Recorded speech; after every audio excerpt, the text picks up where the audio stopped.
about having Kyle Draper on Sactown Sports. One of. There are many. I think we're just finding out how great this is going to be for us. Yesterday, during the show, Drive Guys, we found out Keegan Murray not going to play because he hurt his thumb. So I happened to ask Kyle Draper, hey, who would you start? And he kind of casually like, well, gee, what would I know?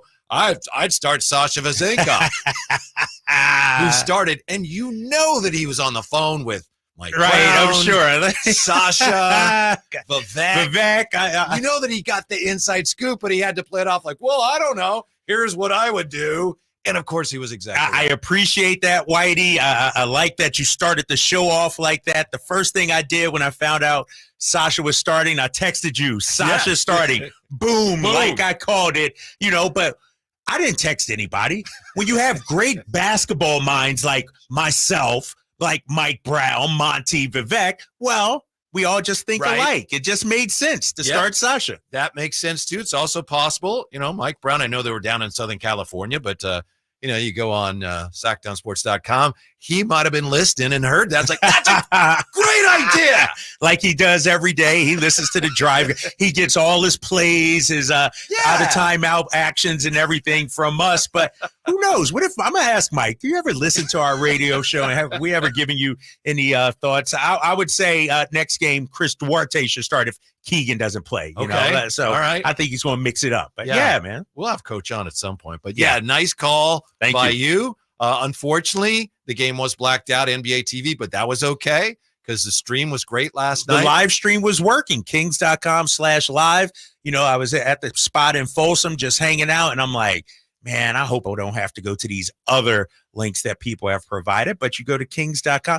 NBC also was streaming it as well. If you went to NBC Sports, they had a link for that. So that was great. Fortunately, come Sunday, it'll be on NBC Sports California, so you'll be able to actually watch the game on your TV or listening to it on my our guy G-Man here on Sactown Sports. Yeah, and who's got the call on TV? I get the play-by-play, man. It's been too long, Kings fans. I'm ready. I've been studying up on the roster, studying up on the Warriors roster. I got opening night as well in Utah, so I'm looking forward to that. That's man. Great. It's sort of like, the first day of school, you're looking forward. The date is coming. You got your outfit picked out. You already know what you want mom to make for lunch, extra peanut butter and jelly on your sandwich and everything. That's how I feel about Sunday. Yeah. Very exciting. Yeah, it's good exciting. For you. As for last night's game, not exciting? You're not excited? What?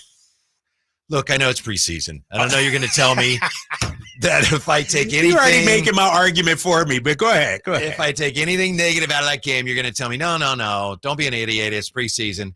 But I wanted to see a little more energy, at least defensively. If I'm honest, watching, I'm disappointed in something. Something's not right. And that, to me, is ultimately what it was. Even though it's preseason, it looked to me almost like Domas was trying too hard and nobody else was trying hard enough. I know that's not the case, but it just looked out of whack, especially at that end. You know what's happening and what I'm seeing from the Sacramento Kings when I watch them, to your point, and I agree with you, Whitey. I'm not saying, oh, man, it's just preseason. Don't worry about it. The Kings so far have looked like a team that knows they're good, knows that they'll be fine in the regular season. So the preseason, they're playing like it's the preseason. That Lakers unit we saw out there, they were playing like it was a regular season game. They were well-oiled. The offense was clicking. That was their G League team. Yeah, that was their G League team. The Kings look like a team that with a bunch of veterans that had won 2 or 3 championships and understand. But we're not there yet, Sacramento. And so I get your point. You would like to see a little more hunger, a little more fight right from the gate. Sort of like the Niners, when it comes to football. The Niners, what's impressed me, obviously, is they came right out the jump. Preseason, regular season, it didn't matter. They look like a team on the mission. I haven't seen that yet from the Kings, and so I get why you're a little disappointed at what we saw last night. I also think, as we know, an excellent offensive team are the Kings, but when they're not shooting the ball well at all, and they have it the first 2 games from 3, they're just not making shots, and that's okay. But that just puts more pressure on your defense, which needs to improve, and so far just has looked abysmal. I got to think Mike Brown is driving himself crazy with what he saw last night in the first 2 games. The lack of effort, I guess, defensively, if I could say it that way, the lack of just intensity. He's talked since day one this season of training camp. We need to be more physical. We got to make sure they feel us. That didn't happen last night. No. That didn't happen. And so, I don't know if I'm Mike Brown. Am I starting to, pull guys quickly out of the game, cut playing time, whatever. But he has to do something to get that message across to these players. And I get it. It's only preseason. They understand it's only preseason, but you build habits in training camp and preseason that hopefully carries over into the regular season. Yeah, obviously your starters who played a lot of minutes last year, they're going to play more in a regular game. So the team overall is going to play better. What concerns me, though, is this talk. I think Alan mentioned it. You and I have just batted it back and forth a few times of the Kings looking like they didn't play with intensity.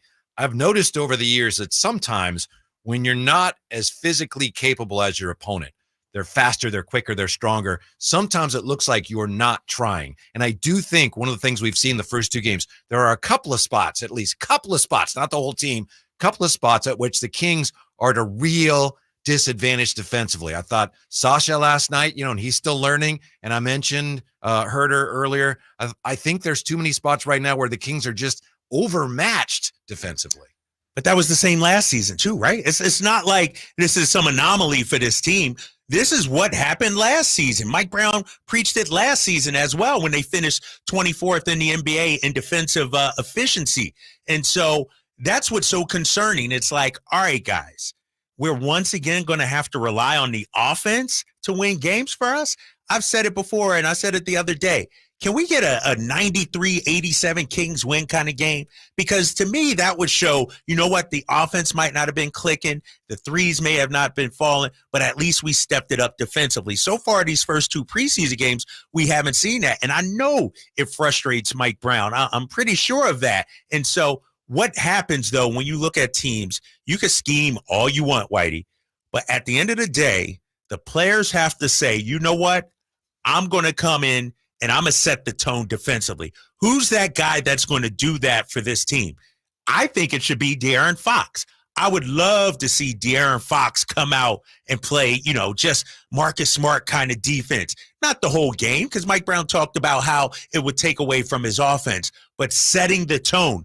Maybe you start Davion one game or something like that, because he seems to be the only guy that's willing to get up in somebody's airspace. Now, here's one positive to me. Even though they didn't shoot the ball well, to me, this is a sign that the Kings offense was functioning. Mm-hmm. It wasn't productive, but they were doing a lot of the right things. The Kings last night made 37 baskets, right? Yes. 37 field goals. They had 30 assists. Wow. Yeah. 30 of their 37 baskets were assisted. Yeah, and the big stat obviously is assist percentage. I can't do the math, but I know that's close to 80% assist. That's pretty good. Usually you want to be right around 60 or so. 65 would be great. They were at close to 80% in an assist percentage, and so that means the ball was moving. Yeah. Think about it. They only shot 39.4% from the field. They could have had 40 assists easily if they would have made a few more shots, and so – but, Whitey, we can point to the positive. I understand it's preseason and people, may want to look at some of the positive, but we know the offense is going to be there. That won't be an issue for this Sacramento Kings team. The defense is could be a little concerning right now. Yeah, and it's preseason. Numbers don't mean a lot, but one that jumps out at you also. Sabonis had 16 rebounds last night. And I said yesterday on our show, I'm like, pencil Sabonis down for 19 points, 12 rebounds, 7 assists. After last night, I was thinking, man, I don't know if he can increase any of those numbers, but he might be a 13, 14 kind of rebound guy. He was gobbling up everything. And the stat that I love, the Lakers only had 4 offensive rebounds. I know they made a lot of shots. They shot 50% from the field, but usually the Kings were able to hold them to one and done on that end. Mm-hmm. So they ended up making the final score somewhat respectable, but the Kings fall to 0-2 as they've got the Warriors coming up on Sunday. So, yeah, you'd like to see them playing a little better here, but to your point, we haven't seen anything wrong with this team that we didn't know was already something that they were going to have to work on. Yeah, and you're 100% right about that. The Kings are who we thought they were, But we were hoping for a better Sacramento team, and I'm interested to see Sunday. I think Mike Brown will play the starters a little more. the home preseason opener. Let's see if they get after it Sunday, especially against the Golden State Warriors. I know we have Drape Steaks coming up, but I don't want to step on any of those. I'll just say real quickly, a guy that we talked about him yesterday, kind of keeping an eye on, really fascinating player right now to see how he's going to figure into the Kings mix. If he does, Colby Jones, and he last night was only 1 for 4, but he's doing some interesting things. You like Colby. You like what you're saying from him. I just like a 6'6" rookie who can play a little point. I think there's a lot of potential there to be a guy that can really help this team. Yeah, I think so. You know, when you look at Colby Jones, I wonder how many minutes he's going to get. Like, what's his spot? Right. You know, is he that backup third point guard? Is he playing the 2? Like, where is he going to get his minutes? Might not be much this year at all. But it's clear what Monty McNair saw in this guy, right? Like, he's a heady player. He plays hard. He's solid defensively, 6'6", like you said. And so I think there's some tremendous upside. You know, he's a second-round pick, though.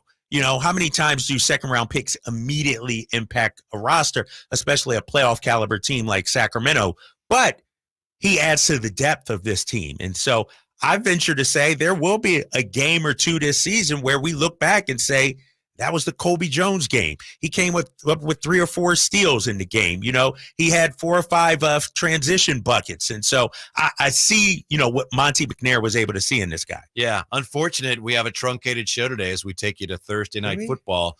So we probably won't have any time to talk about the Phillies. I'm sorry. No, we'll wait till they wrap up the series before we talk about the Phillies. I don't like to count my chickens before they hatch, but my guy Bryce Harper and the Phillies, the way they're playing, no time. I can't even. No time. Maybe that's part of Drape's take coming up. We don't know. Maybe. Giants fans are going nuts. They're so happy. Giants fans not just happy the Dodgers are, they're celebrating. Giants fans, pipe down. There's an old saying in rap. And Jay Johnson, you know this. You can't hate on the people in the club if you ain't in the club. The Giants ain't even in the club, so just be quiet. You know, the Dodgers anymore. Right, but they were at least there. They actually got past the velvet rope and actually got a drink or two in the club, got their two-step on a little bit. The Giants, they're that guy in line still waiting to get in the club. And so I get it. It's fun to watch the Dodgers lose. That's your rival, but you weren't even in the club. That's how I feel about that. That's just me. We are right back with Drape's takes on the Drive Guys, Sactown Sports. It's the Carmichael Dave Show with Jason Ross. Who do they decide on for the Super Bowl? What do you mean, halftime act? Yeah, I know that Taylor Swift. Yeah, turn them down, right? At what point do people turn on Taylor Swift to be like, why don't you lower your prices? And I understand the whole Ticketmaster thing, but what about the merch? Like, legit, do you have to make $1 billion? Could you make 500 million be? Could you? The Carmichael Dave Show with Jason Ross. Weekday mornings from 6 to 10 on Sactown Sports.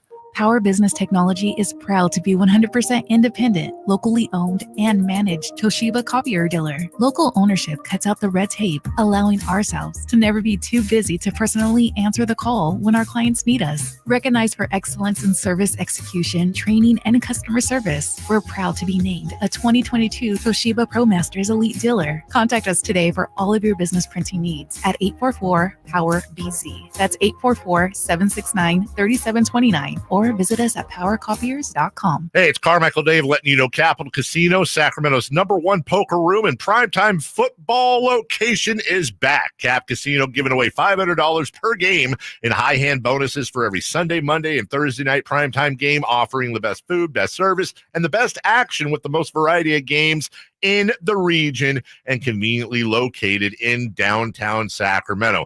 Check it out. Capital Casino. And as always, please remember to gamble responsibly. 1-800-GAMBLER.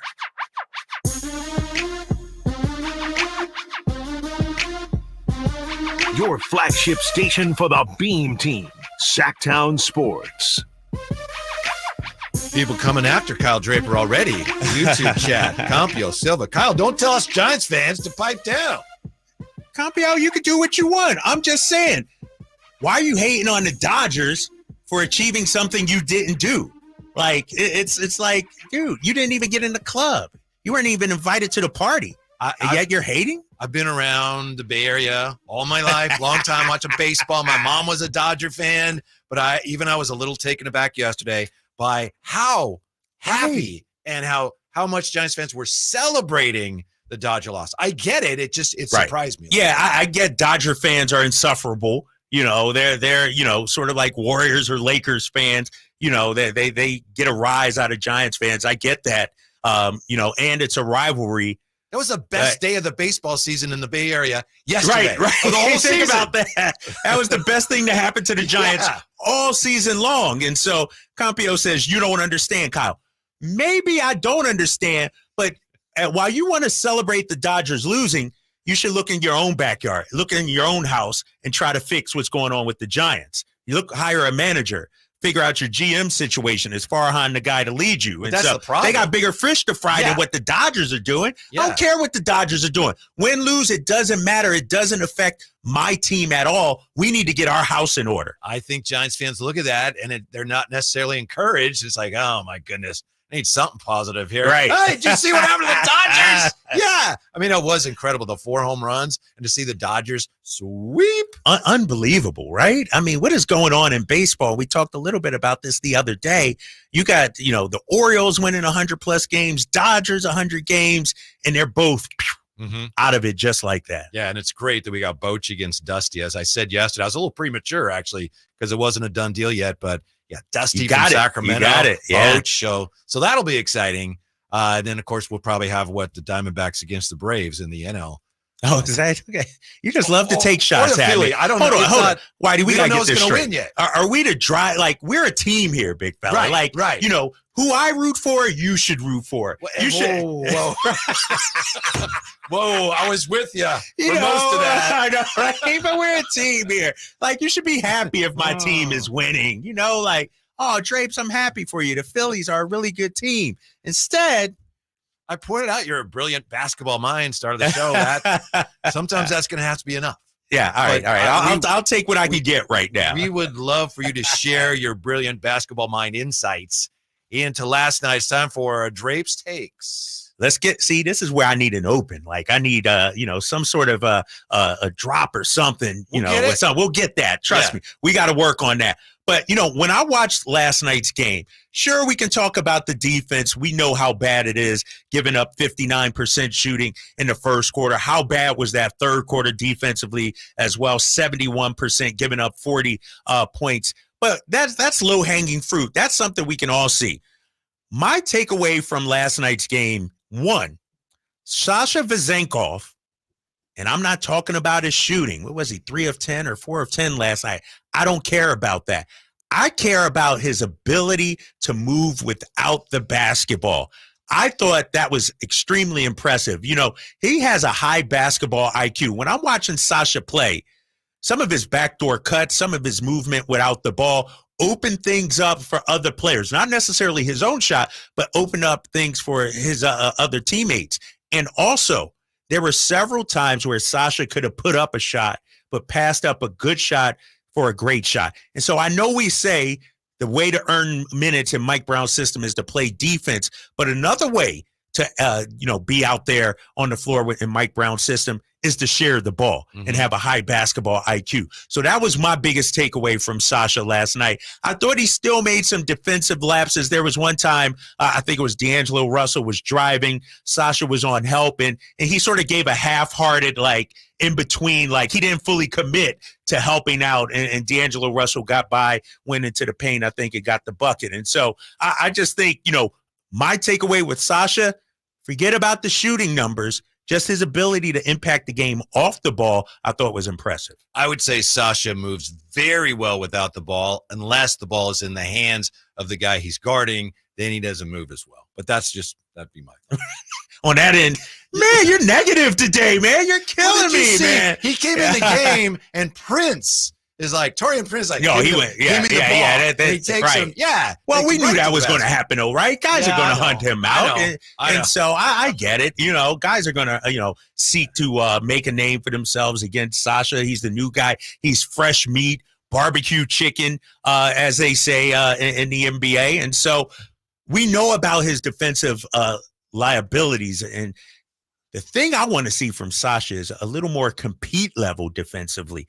You may not be able to move your feet as fast as somebody else. You may not be able to have the greatest defensive positioning, but if a guy is coming at me and thinks he's going to just score over me, calling for the ball, give me the ball, to me, that should trigger something. You know what? Oh, you think you could school me? Let me try and lock you down. And so I want to see a higher compete level from Sasha. But you're right, as far as sharing the ball and fitting into the offense with his off-ball movement, it's you can see why they saw this guy and said he's a great fit for us. Yeah, he was a great fit. One other takeaway, I can't, talk, less or more about JaVale McGee and his impact on this team.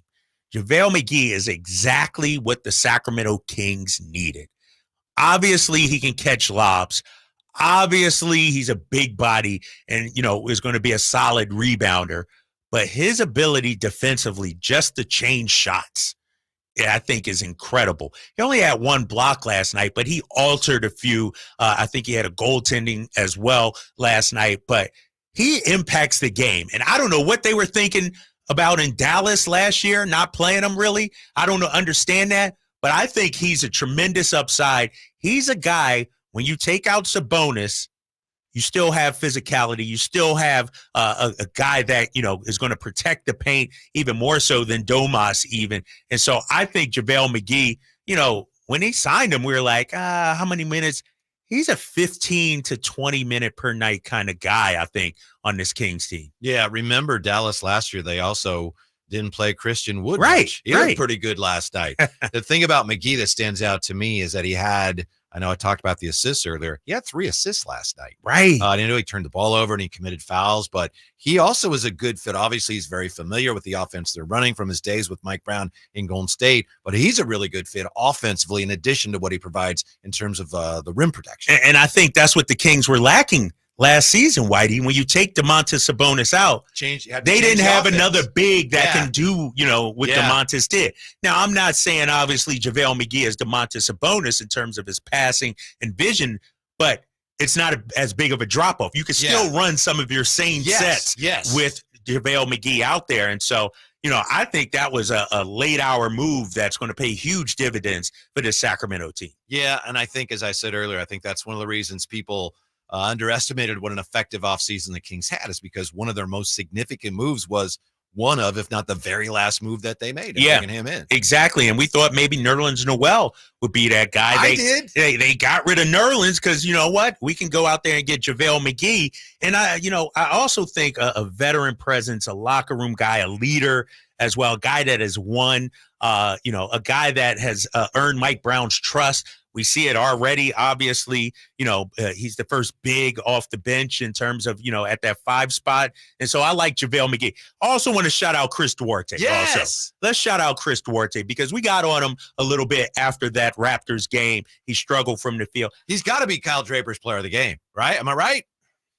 It was either going to be him or JaVale McGee, to be honest. Okay. With you. I like JaVale McGee, but Chris Duarte, perfect from the field, obviously.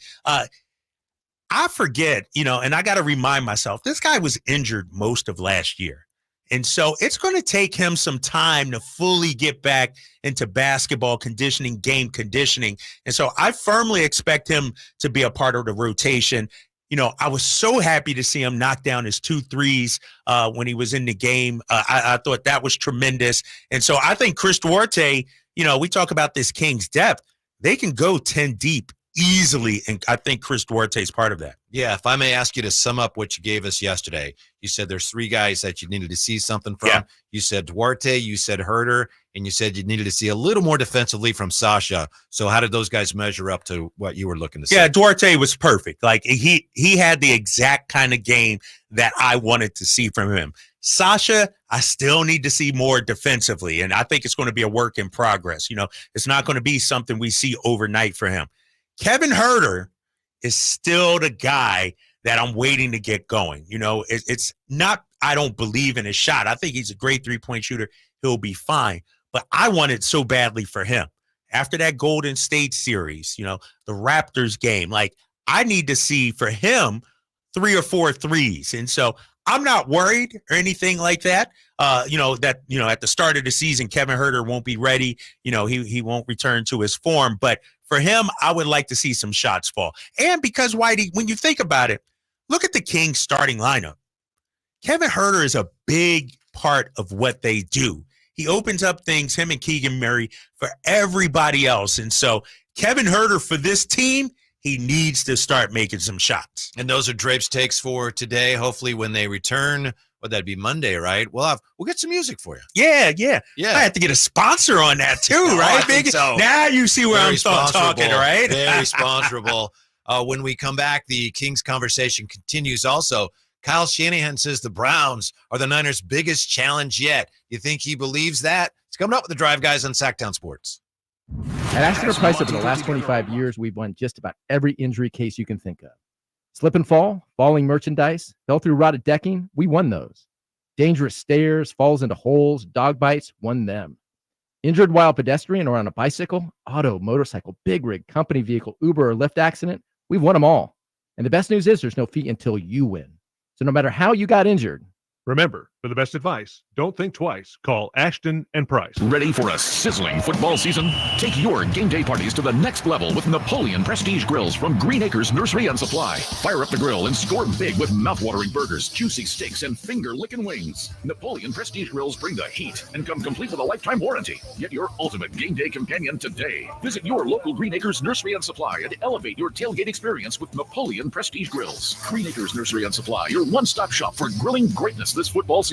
Visit idategreenacres.com for the store near you. Game on. It's time now for the Silver and Black Report, brought to you by ACR Home Services. For all your roofing and solar needs, visit acrhomeservices.com. Well, the Silver and Black are back at it this weekend, looking for 2 in a row as they face New England. Josh McDaniels, coach of the Silver and Black, spent 19 years with Bill Belichick in New England. He is 2-0 lifetime versus his former mentor. Other connections, Jimmy Garoppolo and Jacoby Myers both started their careers in New England. Game time is Sunday at 1 from Las Vegas. That is your Silver and Black Report. Let ACR Home Services be your one-stop shop for all your home needs, starting with unbeatable roofing services. Right now, get a new roof and receive $1,000 off that roof. So sign up today and save with no payment for up to 12 months. And ACR is more than just a roofing company. Whether it's roofing, solar, electrical work, you name it, when you choose ACR Home Services, you're not just getting a contractor, you're partnering with a team that's invested in your satisfaction. That's ACR Home Services. Hey guys, do you know what makes Revive Men's Health Sacramento different? You. Every Revive treatment and medication is personalized just for you. Revive has the experts that guys go to when their current treatment isn't working. They have a complicated medical condition, or they're just not happy with their daily performance.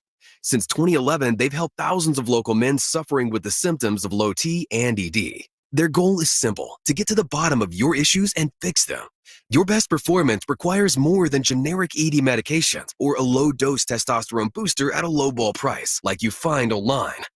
Revive medications are custom compounded, affordable, and guaranteed to resolve your issues. Stop dealing with the symptoms of low T or ED. Book your free T-check and exam and save $199 today. Call 916-277-8599. That's 916-277-8599. Or visit us at revivemenshealth.com. One of the reasons people buy new cars is because of the warranty. They don't want to have to worry about things breaking and the fear of unexpected repair costs. But did you know Elk Grove Kia has one of the longest warranties around at 20 years or 200,000 miles? No other Kia dealer offers that. You would have to be a real to buy from anyone other than Elk Grove Kia. And if you're worried about financing, don't.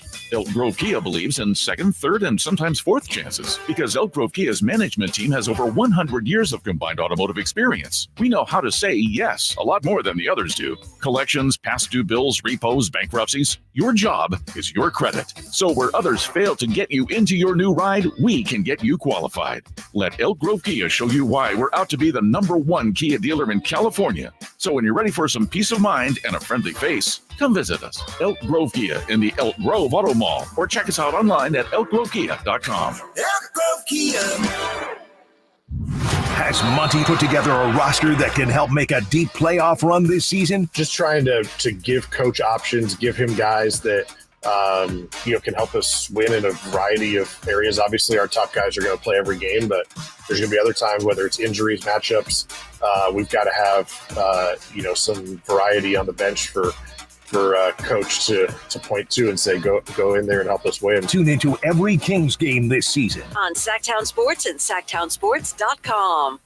Sactown Sports Headlines. Happy Thursday, I'm Simone, and these are your Sactown sports headlines. Sacramento Kings were back in action last night, squaring off with the Lakers for their second preseason contest, but still fell short. Lakers win it 109-101 is the final score. So an 8-point separation as the Kings are now 0-2 in the preseason. Fret not, Bean Kingdom. Kings host the Golden State Warriors this Sunday from beautiful downtown Sacramento at the Golden One Center. You already know our game night coverage tips off at 5 o'clock right here on Sactown Sports and over at SactownSports.com. But tonight we got to open up week 6 of the NFL as the Kansas City Chiefs host the Denver Broncos for Thursday Night Football. Spoiler alert, the struggle bus may still arrive for the Broncos tonight as they have historically lost 15 straight games against the Chiefs. Of course, our Thursday Night Football coverage jumps off at 4:30 right after the Drive Guys, with kickoff going up at 5:15 right here on Sactown Sports. I'm Simone. Those are your headlines. Let's get you back into the Drive Guys.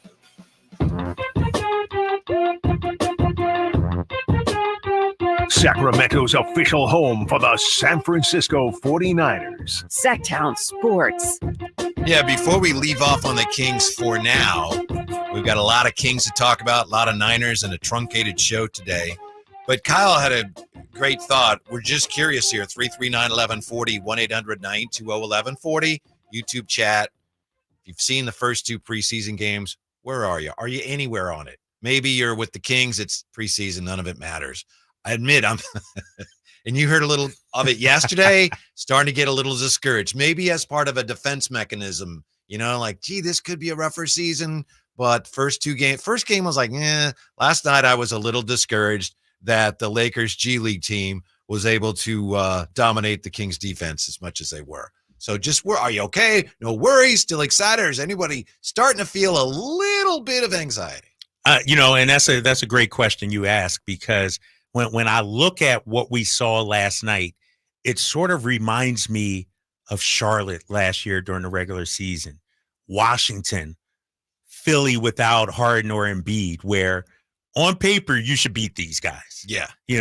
But yet you play down to the level of competition. Like, you don't get up. Now, I guarantee if LeBron and AD were playing, you'd see a little more sense of urgency. But when you walk on the floor and you're, playing across Scottie Pippen Jr. or whatever, it just doesn't carry the same cachet. And the Kings, to me, they have not reached that level, Whitey, where they can just show up and win games. Like, you still got to bring it. They haven't won 3 or 4 championships. They're still a young team. And so I was a little disappointed. I'm not going to say it's a big concern just yet. I want to see how they do in the regular season. But obviously, you would like to see them come with a little more sense of urgency. Yes. But, bottom line, essentially, they've had 2 bad practices, right? Yes, I mean, if we're being honest, that's what it boils down to. They've had 2 bad practices. Now, but I wonder, when you look at that, if you're Mike Brown, what are you looking for in these preseason games? Obviously, better defense, yes. A higher compete level, more physicality. But are you also looking at how well does Sasha fit? How about Chris Duarte? How's the offense doing with 30 assists? Like, I think there's so many, things that you're looking for, and you're not going to check all the boxes through 2 games. Mike Brown's a defensive coach, though, so I'm sure it's driving him crazy. Yeah, and like I said earlier, Herder's a great example of the fact, in my opinion, that with this team, he kind of embodies this. He has to make shots. They have to make shots. If they don't, that puts even more pressure on their defense, and that's already where they're vulnerable. So in those bad shooting nights, and unfortunately they've had 2 in a row here in the preseason, it's really difficult for them to keep things from snowballing at the other end. That's just the nature of the team right now until they can figure a few things out defensively. Yeah, and what concerns me, though, when I watch the Kings defensively, and it just popped in my head, and as I was watching it last night, I thought about it, it's teams aren't respecting you. Like, they aren't fearing you at all. And that goes back to Mike Brown's point of making them feel you, being physical. Like, guys just feel like they can get whatever they want. The sets are being run cleanly. Nobody's getting bumped off their cuts or anything like that. You're not forcing anybody to pick up their dribble. D'Angelo Russell is casually stepping into 3-pointers. I mean, if I'm a Kings player, a coach on the staff or whatever, that would drive me crazy. And this is something I've talked with Doug Christie about, time and time again. Remember, Doug, when he played, He was great at defensively, obviously. We understand that. But he had the mindset that, you know what, when I step on that floor, you're going to feel me. You're going to pay for it. It's not going to be an easy Sunday walk in the park. And that's what I've seen these first two games from the Kings defensively. It's like, put up a little more fight, guys. Yeah, especially from D'Angelo Russell. We know he's a very gifted player. He was, when he was with the Nets, he lit up the Kings at Arco once for 47. Yeah. So he's gifted. But last night you could see he had basically whatever he wanted. I'll get into the paint, disrupt there. If they're sagging off me, I'll nail a three. He could do whatever he wanted. And that's where, I look at this Kings roster and I say, who's going to be the guy that says, nah, that can't be happening. We're not going to let that happen to us. And as much, and I don't want to turn this into a Dylan Brooks conversation, but, I go back a couple of years. I said, I would love to have a Marcus Smart on this team. A guy that, you know what? I'm not going to let this dude hit 4, 5, 6 threes in a row on me. Once he hits 2, I'm going to shut him down. Wait, that's not happening. I'm going to foul him. I'm going to do something to make him think. Guys are way too comfortable against the Kings. And I know it's only preseason, but, the Western Conference is tough. It's going to be difficult. They have a tough schedule right off the bat. Utah, Golden State, Lakers. That's 3 straight tough games right off the jump. And then you play Golden State again the following week. And so I don't want to see an 0-4 start like we did last season. I want to, can you imagine if this team got off to like a 5 or 6-0 start, the fan base and the level of energy. And so that's why I wish these guys would take the preseason a little more seriously and come out a little more intense. Oh, we got a poll going on our YouTube page. Are you concerned that the Kings haven't won a preseason game yet? Yeah, they should be better, or no, it's only preseason. I can't believe, here I've said all these nice things about you so far. We're just getting started. And then you go bringing up Dylan Brooks. Come on. What's wrong with Come on. dude? Out of nowhere, too.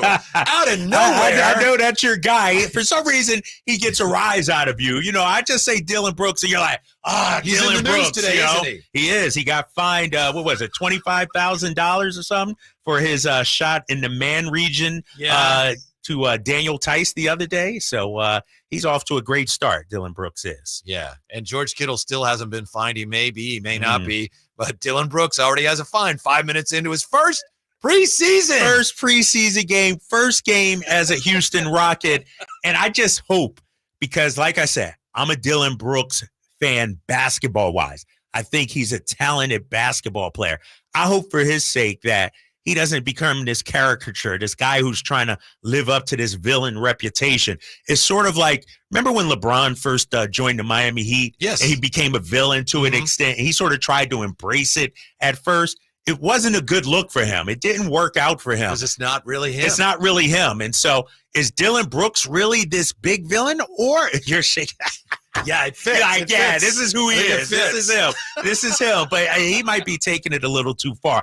I think every team should have a guy with the cojones, the chutzpah, the machoism, whatever you want to call it, of a Dylan Brooks. Well, I would like somebody like that. In all seriousness, in the old days, they used to call those guys enforcers, right? Yes. Then yes. hockey teams had them, and then even Goons, some basketball teams had right. guys whose, among other things, their role was to make Charles sure Oakley with the Knicks, back in the day. And your so, boy Kendrick Perkins to a degree. Now, I don't know. Was he? He just, what's so funny about Perk? Quick story. I covered Perk in Boston. He has this scowl, and he looks so intimidating, but he's such a big baby in person. Yeah. Like, I didn't know that until after his playing days, and I did shows with him in Boston. He's just a big teddy bear, but on the floor, he looks so intimidating. But you need those kind of guys. Who's our intimidator? I mean, Alex Lynn maybe could be, but I mean, he's big enough. He's a good-natured guy, isn't he? Right, Plus, he's got a lot of other things going on in his homeland that he's concerned about. Alex Lynn is just a good, nice guy. But, is it Davion? Could Trey Lyles be that? Remember, he got into it with Brooke Lopez. Yeah, Trey Lyles might be that guy. That I'm going to take some of that on my. I would love to see that. I think we need that with this team, because teams can't come in the Golden One Center. Teams can't just feel like they can do whatever they want to do against us. That's what Mike Brown is talking about. When he talks about we got to make sure they feel us, it's that physicality. Nobody's talking about cheap shots, dirty play or anything like that. But I want this Kings team to have the reputation that, you know what, when you play Sacramento, you're going to feel it afterwards. It's going to be a long night. Can JaVale McGee bring some of that? I've never thought of him that way, but I think he's even talked about it. Yeah, I think so. I think he can bring some of that. Hopefully he gets the minutes, and has an impact on his team. I just want guys to show me they care, and that's one of the things that concerned me to my first couple of years here in Sacramento. Guys would lose games, and it didn't seem like it affected them that much, It didn't seem like they were upset about it. We saw last year, they hated losing. Like, that has to become contagious with the team, because when you look at championship level teams, whether it's the Warriors, whether it's the Celtics, Miami, look at the Miami Heat. When they lose a game, Jimmy Butler is no fun to be around. Same thing with the Celtics when they have Marcus Smart. Same thing with the Warriors when Draymond. Like, these guys you don't want to be around after a loss. I want our guys to be like that too, to be like, you know what? This sucks. We can't let this happen again. Mm-hmm. Well, the 49ers, of course, haven't lost a game yet. Kyle Shanahan, though, says he's worried about the Browns. Should he be? That's next on The Drive, guys. Sactown Sports. Trying to find out where to catch your favorite team's games? Are you a fan of the Kings, Niners, and the NFL? Well, Sactown Sports has you covered. Touchdown! San Francisco! It's all on his shoulders. Rocks. He fires for the win. He's got the triple. Catch all your Kings, Niners, and NFL games all year long on Sactown Sports and SactownSports.com. Golf to Go is brought to you by the Hagen Oaks Golf Super Shop. Here's Frank LaRosa. You've probably heard the word, but do you know what a stimp meter is and how it works? Invented by Edward Stimpson in the 1930s, a stimp meter is a device used to measure the speed of putting surfaces. His version was made of wood and was simply a chute on which a golf ball would roll onto the green. Roderick Easdale writes in Golf Magazine, today's stimp meters are made of aluminum. They're 36 inches long and have a V-shaped chute down which the ball can roll. It has two notches on which the ball rests. After a flat area of the green is selected, a golf ball is placed in the notch and the end is slowly lifted until the ball rolls down the chute and across the green. The average of three distances becomes one of the measurements. The process is repeated in the opposite direction, and the measure of both directions is added and divided by 2. That figure in feet is the stimp meter reading. Most courses average 9 or 10 on stimp meter, which is neither too fast or too slow, just right for most recreational players. That's your Golf to Go. I'm Frank LaRosa. Finding great candidates to hire can be like, well, trying to find a needle in a haystack, but not with ZipRecruiter. Its powerful technology actively finds and invites qualified candidates to apply to your job. So while other companies might deliver a lot of hay, ZipRecruiter finds you the needle in the haystack. See why 4 out of 5 employers who post a job on ZipRecruiter get a quality candidate within the first day. Try ZipRecruiter for free at ZipRecruiter.com/free. That's ZipRecruiter.com/free. It's easy to think all money managers are pretty much the same, but at Fisher Investments, we're clearly different. Different? How? You sell high commission investment products, right? No, Fisher Investments doesn't sell any commission-based investment products. Well, you must earn commissions on trades. Nope, never at Fisher. We're a fiduciary, obligated to act in our client's best interest. It's the highest standard of care for a financial advisor. How do you know what's in their best interest? We get to know our clients and then tailor a portfolio based on their goals and needs. But you probably sneak in some hidden and layered fees. No, we have one transparent management fee structured so we do better when our clients do better. Wow, you really do look out for your clients.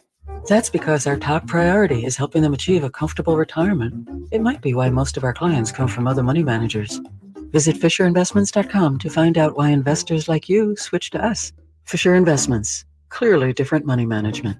Investments and securities involve the risk of loss. As a mom, I do anything to keep my child out of physical pain. As a doctor, I know that growth spurts can cause pain in my child's feet, and that can affect their legs and back too. This is Dr. Pamela Maida, a board-certified orthopedic surgeon. Children especially benefit from arch supports as a sturdy and supportive foundation for their developing feet. If your kids have pain, then I recommend Youth Arch Supports from the Good Feet store. Youth Arch Supports are designed to alleviate, even eliminate common pain in the feet, knees, hip, or back. If your child is physically active with sports, clubs, or even on the playground, they may benefit from the comfort and support found in Good Feet Youth Arch Supports. I firmly believe that investing in youth arch supports for your child or teen is one of the best decisions you can make to support their feet. See how Youth Arch Supports can help with a free arch support fitting and test walk at the Good Feet store. Good Feet in Sacramento, Roseville, Stockton, Modesto, and Vacaville. Want the best movie experience in town? Join Sactown Sports' IMAX Pass by visiting SactownSports.com and sign up today. You can win tickets to see this week's film at the Esquire IMAX Theater. eBay Motors is here for the ride. 120,000 miles of night drives, daily commutes, and who knows how many. Are we there yet? Through countless fixes, elbow grease, and a new radiator, you kept your ride alive. With eBay Motors, you have over 122 million parts to keep it running. And with eBay Guaranteed Fit, they'll be the perfect fit every time. Plus, at these prices, well, we're burning rubber, not cash. Keep your ride or die alive at ebaymotors.com. Eligible items only. Exclusions apply. Hey, you. The one on the couch who just told your friend you can't go out because you're busy? Ready to get real about your psoriasis? When your current treatments don't do enough to help control the inflammation beneath the skin, causing plaques and pain, stressing and scratching, it's time to stop hiding and get real with your dermatologist so they can help you get clear. Get real clear about psoriasis at letsgetrealclear.com. Sponsored by AbbVie.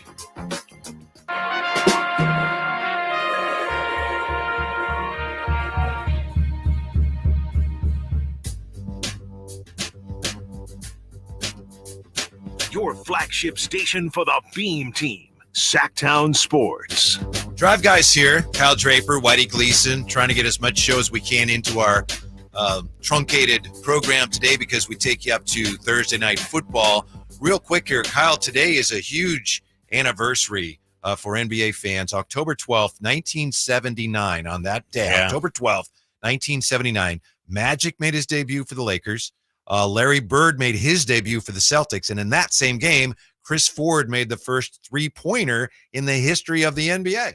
And all three of those things, like this day in history, like those are worthy. You know, You're talking about two Hall of Famers and arguably the biggest change in the history of basketball, the three-point shot. And so, man, we were both alive then, too. That makes me feel good knowing that. Like, I was there. I remember that, right? And how about this? You know, that Compio weighing in here on Twitter. Compio, and I assume it's the same Compio. On Twitter, he says, I was at Magic's debut. Oh, he was there? Apparently. All right, so he's roughly our age, a little older. You know, I was going to come at him a little bit. He's been, you know, he said also Purdy for MVP, so I was about to block. Can you block people on the YouTube chat? Because I was about to block this guy because he came at me earlier, too. So, yeah, you know, all right, he's cool, though. He's our age. I'll let him slide. Yeah. On the chat here, we have everything on the King Start from Emmy, who's not concerned at all. Big Sasha fan, of course. And Las Vegas Athletics, pardon me, says, I just don't want people to completely disregard preseason. It's important to show at least some progress. I want at least one win. I'm not concerned about the wins, but I agree about the progress. The progress, the eye test, the way they look. You know, it hasn't looked good. And how about the nerve of that YouTube chatter to come in and say Las Vegas Athletics as their name? Like, you know, you're playing to the wrong audience, my man. I'm just saying, I'll let you slide this time, but that rubs me the wrong way a little bit. See, right? You just glossed really over that, right? I'm like, dang, people should be coming at him for that name right there, right? Yeah, and that's on me for reading that. That's on me. 339-1140, 1-800-920-1140. Let's talk to Spencer. Spencer wants to talk enforcers on Sactown Sports. Yeah. What's up, Spencer? Hey guys, listen, you know something, I couldn't agree with you guys more. Normally, I like to take the juxtaposition, but in this case, a couple of names. I'm going to throw them out there, a little rapid fire here. Someone like Charles Oakley, somebody like Ron Artest. Ooh. It doesn't even have to be a big guy. I mean, if you remember Gary Payton, he was an agitator. Danny Ainge, agitator, but tough guys that are willing. I will never say play dirty because that's not. I don't like anything about dirty basketball. I.e., Green for what he did to Sabonis. Yeah. But what I would say is a good hard foul. Something. Bring it on because you know something? And by the way, they don't have to be big. I actually think, guys, tell me what you think. I think Devion, in those last couple of games, he was glued all over Steph Curry, all over in the playoff game. And Steph Curry is just a damn good player. Sorry for my language, guys. Have a great day. Thank you, Spencer. I think you're right. I mean, if there's anybody like that at all on this roster, Davion's the closest to it. But on the other hand, just to go out and get a big, lug, a big brute, just because he's tough, I don't think that really helps us. Right, but Spencer's point, Ron Artest, Meta World Peace, he would have been perfect for this team. A perimeter defender, a guy that, plays with an edge. At times, obviously, he crossed that edge, but, he's a champion. He would be perfect for that team. He was really good when he was here. Brief time he was here, he was very good. He helped turn their season around. Yeah, and one thing, this Kings team, I think, could use is a guy that when you lost 2 or 3 games, who's the guy that sort of makes you feel uncomfortable in the locker room? Like Kevin Garnett in Boston, you didn't want to be around that dude when he lost. He demanded excellence. Who's that guy for us outside of the coaching staff that demands excellence? Maybe it's a number of guys. Maybe it's Fox. Maybe it's Sabonis. One thing Mike Brown talked about was Fox's leadership. He was in the gym more than anybody during the offseason. He was in there virtually every day. He was the guy that was bringing guys together. So we're seeing some leadership for Fox. I want to see guys, challenge each other a little bit when things aren't going as well on the floor. Correct me if I'm wrong. I think Domas brings it a different way. I don't get the impression you don't see him getting into teammates' grills, but just with the level of intensity he brings when he plays, he sets the tone that way. Yeah, and you could tell, but it's still important. And when things aren't going well, you could see the agony on his face, the frustration on his face when he's not getting a call, or if he misses a couple layups, or guys, turn the ball over. Like, you could see he cares. He plays with that kind of energy. It also seems to me that, unlike some NBA teams, Mike Brown definitely has the attention of his team. And there are some guys, if they get angry at the team's like, whatever. But I get the impression Mike Brown, when he's angry at the team or wants to make a point forcefully, he's still able to do that very effectively. Yeah, and, one way he does that is with playing time. How many times have we seen him call a quick timeout or yank a guy out of a game early on? And so maybe Mike needs to do that a little more. He really hasn't done that this preseason in terms of, calling that quick timeout or pulling a guy from a game and getting on them. I maintain that excellence should be demanded no matter when you play. Preseason, regular season, game 1, game 82, because we're trying to compete for a championship. And that's what the Niners are doing. And that's what so impressed me so much about what they've been able to do, is that they're I know it's early as game 5, but they are trying to put their foots on opponents' necks and send a message. Yeah, but that's like I said earlier. I agree. But there are sometimes when a team is not able to do something physically and it looks like they're not trying. And it's really not that they're not trying. It's like they just aren't capable of that. Yeah. Huh? And that's scarier to me. That is scarier. Is that what you're seeing from our Sacramento Kings? A little bit defensively, a little bit. That's scary. If you just don't have the personnel, or you just aren't capable of being, what Mike Brown is asking of you, that's scary to me. Sasha right now is really not there, right? That's not a stunner, but defensively, he's not good enough really to get NBA regular minutes right now. He can improve, but right now I'd say he's not. He was that bad? And Kevin Huerter last night anyway was that bad. Oh, last my night. God. I'm just hoping it's preseason for Sasha. It's just, getting used to the NBA. These are things I would imagine that haven't been asked of him over the learning curve. Exactly. Kevin Huerter, I'm not sure what was going on. Well. He's not playing well right now. Get it out of your system. Get it out of your system. And so I'm a reserve judgment. I'm not going to hit the panic button until maybe 10 games into the season. How about that? I don't even know where the panic button is yet. No, you got it in the top drawer somewhere. I know I'm that. looking for it. I want to know where it is, but come on. Preseason. Yeah. And then the other thing is, the season, you get off to a could start, that'd be great. But the schedule, and I think you mentioned this, it's so tough. Yeah, it is. The early schedule is tough. It's a tough schedule. You're talking about playoff caliber teams early on in those first 2 weeks, and then it softens up a little bit. Then you got Houston twice on the road, I believe, and you got some games.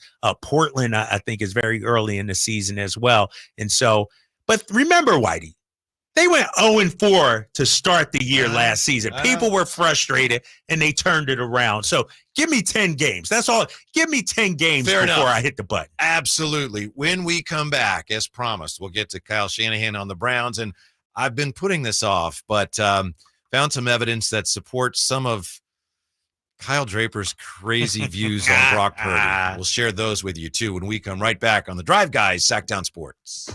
Will Kyle Shanahan and the 49ers brass go all the way this season? Could the Niners win their first Super Bowl since 1995? Join us throughout the season to hear all the games and all the analysis on Sactown Sports at SactownSports.com.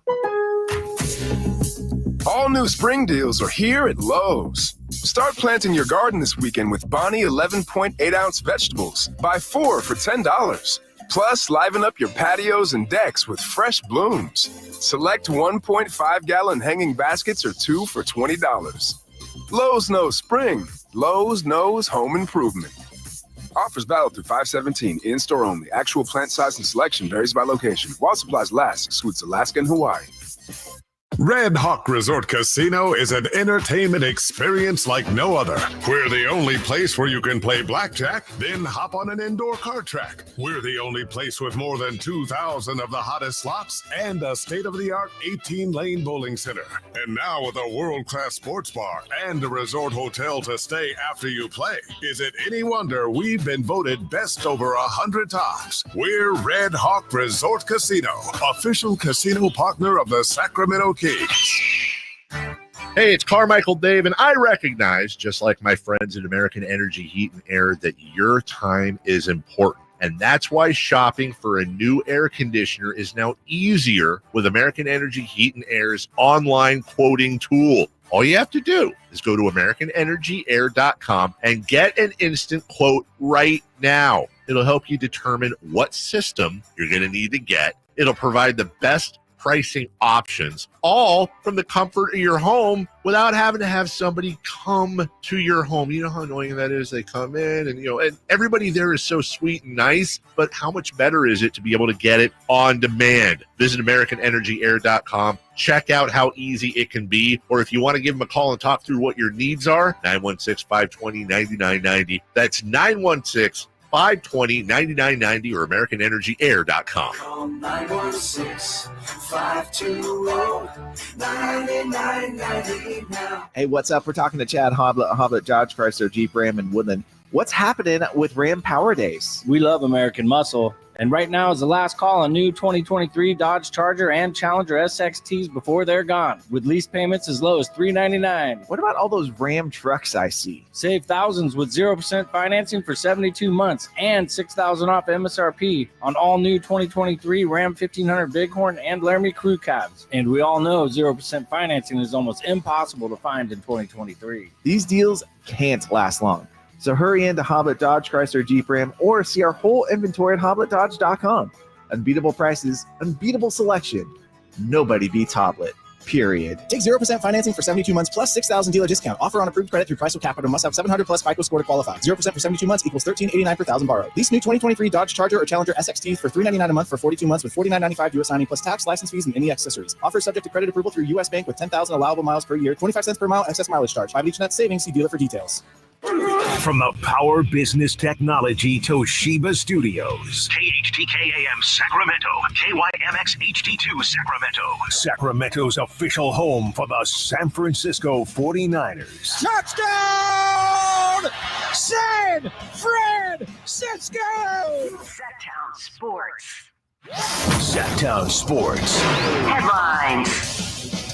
Happy Thursday, I'm Simone, and these are your Sactown Sports headlines. Sacramento Kings were back in action last night, squaring off with the Lakers for their second preseason contest, but still fell short. Lakers win it 109-101 is the final score. So an 8-point separation as the Kings are now 0-2 in the preseason. Fret not, Beam Kingdom. Kings host the Golden State Warriors this Sunday from beautiful downtown Sacramento at the Golden One Center. You already know our game night coverage tips off at 5 o'clock right here on Sactown Sports and over at Sactownsports.com. But tonight we got to open up week 6 of the NFL as the Kansas City Chiefs host the Denver Broncos for Thursday Night Football. Spoiler alert, the struggle bus may still arrive for the Broncos tonight as they have historically lost 15 straight games against the Chiefs. Of course, our Thursday Night Football coverage jumps off at 4:30 right after the Drive Guys, with kickoff going up at 5:15 right here on Sactown Sports. I'm Simone. Those are your headlines. Let's get you back into hour 2 of the Drive Guys.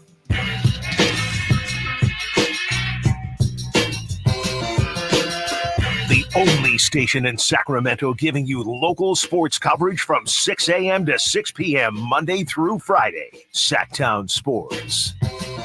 Drive Guys, Whitey Gleason with good news for Kyle Draper, although I'm pretty sure he already knows this.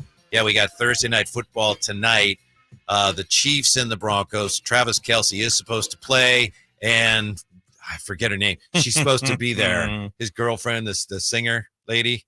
Oh, what's her name, I guess? Put some respect on her name, Whitey. What is it? Just the hottest selling artist in the entire world right now. Not nation, in the entire The great world. Taylor Swift will be there. Yeah. She's expected to be there. Tay-Tay, as I call her.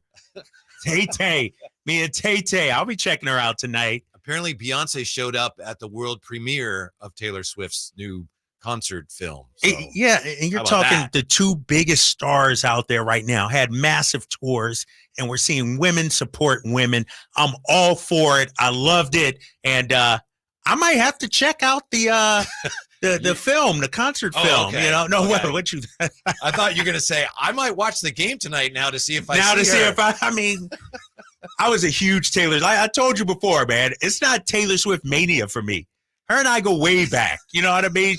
We go back several years, you know? When she was a country star? When she was a country star, we are never getting back together. Remember that song? We are never, ever. See, even you know it. You even knew. I caution you. I'm going to have you do this for me, Whitey. I know usually you go home. You see where I'm going with this? You go home. You look up Brock Purdy articles and reasons to, prove your point that Brock Purdy is the best quarterback in the NFL. But look up Taylor Swift. We are never getting back together live, where she went to see a kid in a hospital room, and she played that for that song. It was, one of her, early hits, obviously. And this kid was sick in the hospital, and she gave him a live performance. That's the kind of stuff Tay-Tay does that I like. About 12 years ago, whatever it was, I was working at the station in San Francisco, and I've sometimes, after show, I'd look for something to doodle on, and there was a guitar. Someone said, "Hey, there's this guitar. It used to be a country station, and it's not a country station anymore. So they had this, promotional material. There's this guitar, and you can play it." So I was like, "Okay," just fiddling around on it, and there's these autographs on it, and one of them was Taylor Swift. Get out of I here. left the station. I just left it there. What? I didn't take What it. are you doing? What She wasn't. Yeah, She what do you wasn't Taylor mean? Swift yet. You couldn't recognize the talent back then?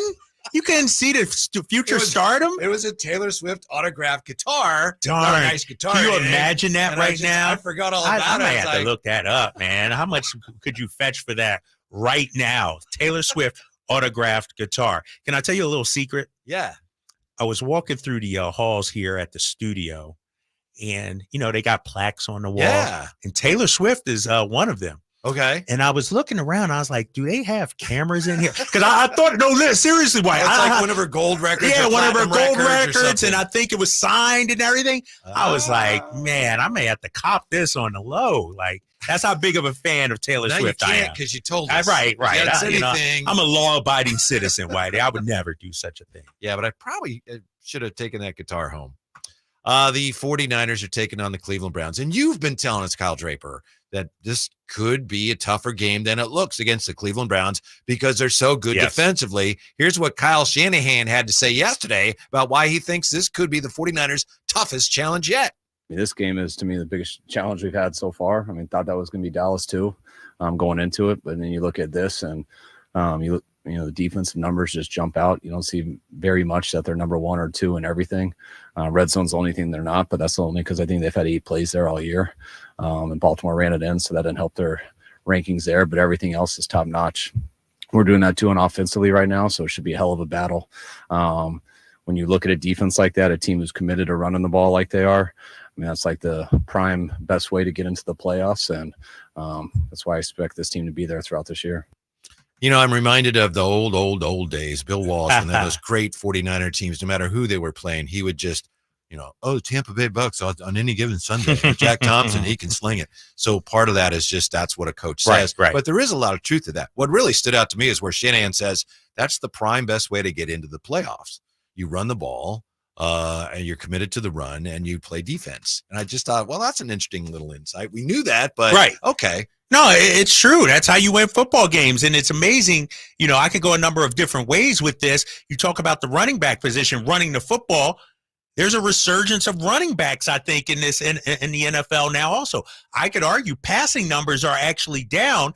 I don't have the actual stats to back this up, but the eye test to me shows that the passing numbers are actually down and the running numbers are up regarding the Cleveland Browns. I don't know if Kyle Shanahan heard or not that Deshaun Watson probably not playing like in practice. Something weird going on. Yeah, something, I understand respecting your opponent, but no Nick Chubb, no Deshaun Watson. You got a guy, Jerome Ford. I crunched his numbers, looked up I think he's averaging 3.9 per attempt a carry. So I understand this Browns team is one of the best rushing teams, but that was with Nick Chubb. Mm-hmm. Since Nick Chubb's been out, not so much. And so I do think, however, Whitey, when you look at this Niners schedule, this will be the toughest game they face, the toughest opponent, because this Browns defense should be able, you would think, to keep them in the game a little bit. First of all, as I told you yesterday, one of the reasons all these guys are hurt before they play the 49ers is because they don't want any part of Eric Armstead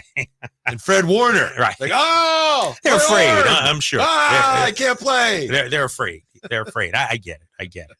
I'm sure. Yeah. But seriously, there appears to be something more going on here with Deshaun Watson. He didn't practice today. There was a report in ProFootballTalk.com that in the locker room, some players are starting to wonder why he's not playing. To me, one thing I've learned, I don't know about you, but to me, I've learned in pro sports, if a guy says I'm hurt, you just, accept that, because there's too many times when people question it. Turns out, wow, that guy was really hurt. But people inside the locker room and the team now, apparently they're wondering, I guess he was cleared to play. Was it the last game? He got medical clearance and still didn't play. So that's becoming an issue in Cleveland. Yeah. Why isn't he playing? I don't pretend to know the answer. And they say it's a bruised rotator cuff in the right arm. And so you would think a bruise, all right, painful, but it's been a few weeks now. Let's not forget, they had the bye week also, right? Yes. Yeah, they had the bye week too. And so you would think, after 3 weeks of not being out there, he would be ready if it's just a bruise. And, I don't know how good of a quarterback he is. What I do know is his value to that team is undeniable, because their backup situation is putrid. Like it's not a good backup situation. And so for Kyle Shanahan to say it's going to be the toughest test and all that, I get it. You're respecting your opponent, but the Niners should still roll in this game. Like I said, I got the Browns scoring maybe 3-6 points in this game. And the fact that the Niners are only favored by 7 is shocking to me. You could put the Cleveland offense on the field by themselves, no defense, for an hour. They might score 3 touchdowns. They might. No defense. Are they that bad? Are they? No defense. Well, so, yeah, they're giving up. The defense is giving up, 15 points a game. Yeah. Second fewest. 15 a game. But I think they're only scoring, I think they're at 19 points a yeah. game, right They're around 23rd in scoring, 21st in total yards, 5th in rushing. But like I said, you don't have Nick Chubb now. And so Chubb's been out a couple of games, obviously, and they're 30th in passing. 172.5. You put up 3 touchdowns, you can take care of the ball, and that should be ball game. Right, exactly. And one thing the Niners have been able to do is neutralize a team's run game, because the Niners jump out on you quickly. right, when they get the ball opening drive, they're scoring touchdowns, and already you're behind the 8 ball. And so that's why I don't think that this Browns team has the offense that can keep up.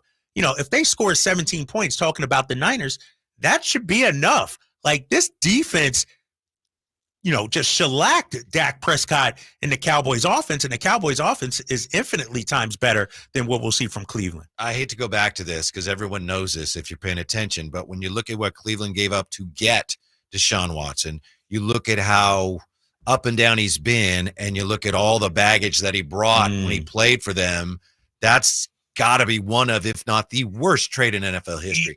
All things considered. Yeah, the trade, everything you give up, the contract you gave him, the guarantees as well. Right. All that in totality for what? Like, he hasn't moved the needle for you guys. And I thought this would be the season, second year in the system, come back, play well. And now he's hurt. He's going to miss another game, it looks like. And so still a long way to go, but I don't know, would they have been better trying to tank for Caleb Williams or somebody like that? Yeah, I think so.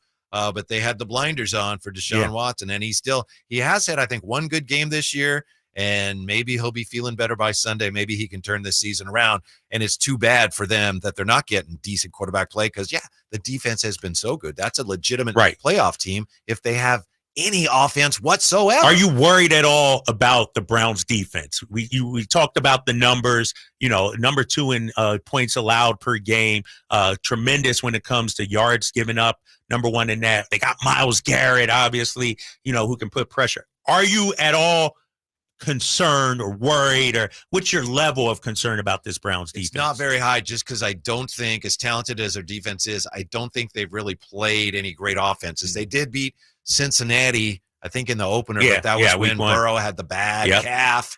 They beat Baltimore, and Baltimore, has been underperforming. So I don't think they've seen anything like the versatility that they're going to see from the 49ers this week. But maybe you're right.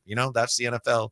Any given Sunday, as they say. When we come right back, I've been trying to find a way to avoid doing this. The evidence that maybe Kyle Draper is right. Maybe he's right about one or two things he's saying about Brock Purdy. I don't think so, but maybe he is. By the way, we're brought to you by the NorCal Sportsman Show, October 14th and 15th at the grounds in Roseville. And Drive Guys are right back on Sactown Sports.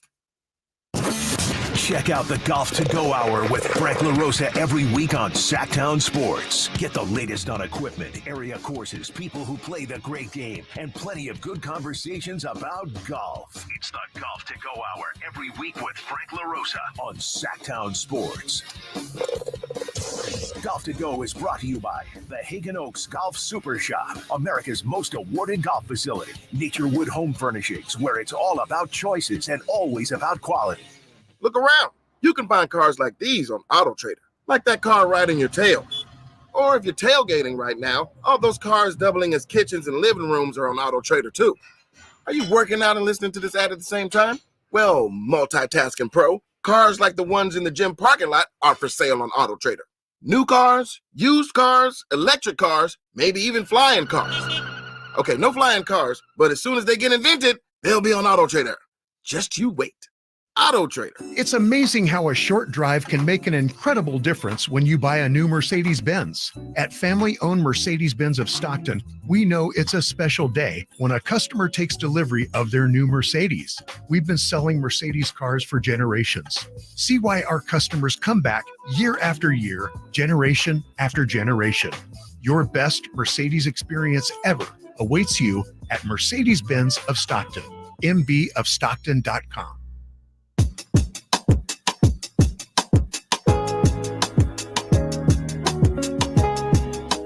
Sacramento's official home for the San Francisco 49ers. Sactown Sports. First of all, my apologies. I know some people on the chat they're not asking politely. Could you please ask Kyle to refrain from singing Taylor Swift anymore? And I don't know what happened there. I kind of was that me or was that you? I don't know. I think that might have been you. You're the fan. You hit the high note. I didn't. I wasn't going for the high note like you were. Well, people are complaining about your singing. I don't know who it was. Dude, I got some pipes. We both got some pipes. Have you ever done karaoke? No. I have. And I've been trying to get my guy Jay to text me a hip-hop karaoke bar, somewhere I could go to drop some bars. He hasn't delivered it to me yet. I'm sure he will now that I put him on the spot right here. But I'm thinking I might go out there and put myself out there and do some karaoke. That would be fun. Yeah. You know, I need to just not care what people think about me. Not karaoke. Right. I don't karaoke. Exactly. I don't karaoke. Me and my daughter, we do it all the time in the living room. I'm pretty decent. Like, are you challenging me? I like that. I like what you're thinking, right? Is that a challenge? A karaoke off. What song would you sing? That's the question. What would be your go-to? I don't know. I'm certainly not going to reveal that now. All right. You don't want to reveal the playbook just yet? You know, you don't want to script it out? It would probably be like a Foo Fighters or a Beatles song, but I don't know. What would be? Do you have a go-to? Oh, it would be Taylor Swift. What are you talking about? Okay. Guys. That would be fun, I think. Oh, Bad Blood, probably. I might do Bad Blood. Some Taylor Swift Bad Blood. All right. Nothing wrong with that. I do think that was me screeching the Taylor Swift. I don't think, but if you're listening, not watching, you wouldn't have known that. But I do think it was me doing never ever. Stop.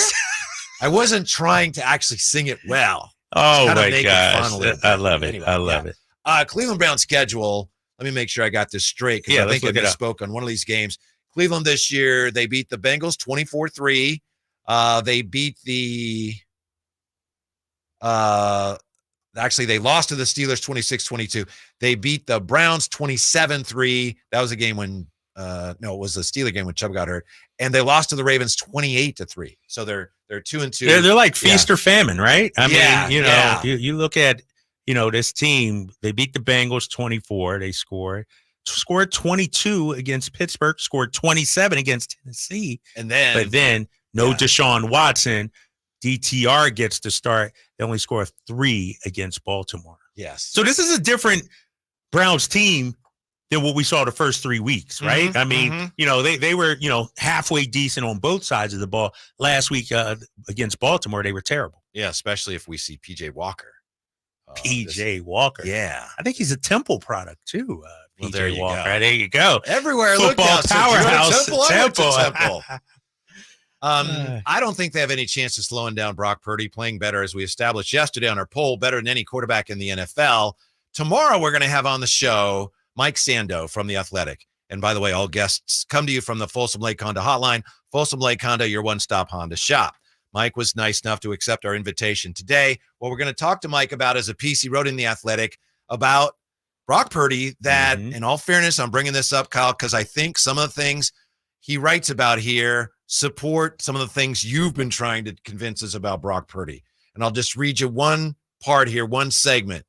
He says, Mike Sando, and again, he joins us tomorrow, that Brock Purdy could end up being the next Joe Montana. He could end up being the next Tom Brady, or he could end up being the next Dak Prescott, because he points out the first 10 games of Prescott's Cowboy career are the closest thing the NFL has seen to the fairy tale unfolding in Santa Clara. There are strikingly relevant comparison points. He's talking about 7 years ago, Prescott was 9-1, numbers nearly identical to the ones Purdy has produced through 10 starts. So again, we'll talk more about this with Mike Sando tomorrow, but I have to admit, I'd kind of forgot that when Dak Prescott burst onto the scene after Romo got hurt in the preseason, he looked like this guy's going to be the best quarterback ever. And we've seen a long line. Like, I feel like Tony Romo was that way, too, when he came on. He was the darling, could make plays with his legs. He was going to be the guy that led the Cowboys back to the Super Bowl. It never happened. Dak Prescott. Dak's a talented quarterback. Dak really is, the offensive line failed him this past week. I could argue he could use a change of scenery as well. Like, if the Cowboys feel like they want to move on from him, I know there would probably be a number of teams interested in Dak. But that's my thing about Brock Purdy. It's like, he's doing great. He's fine, Niners fans. I get it. You love him. You want to put him in the category of Joe Montana, Steve Young. But those guys made plays in the biggest of games. And I could argue Steve Young as well. He beat you with his legs too. Like, he won games for you. Has Brock Purdy this season, I'm just asking, and I know he played great against the Cowboys, But was he the reason they won the game? I could argue the defense won that game against the Cowboys the other day. Brock Purdy's putting up numbers. He was great. No, he was great. He was very good, but there was little to no resistance. It was like 7-on-7 drills he was going against. He wasn't pressured at all. Guys were running free in the secondary. And so that's my thing about Brock Purdy. We're anointing him this Tom Brady-like kind of character. You know, Tom Brady was great in the final 2 minutes of games. That's where I need to see the evolution from Brock Purdy.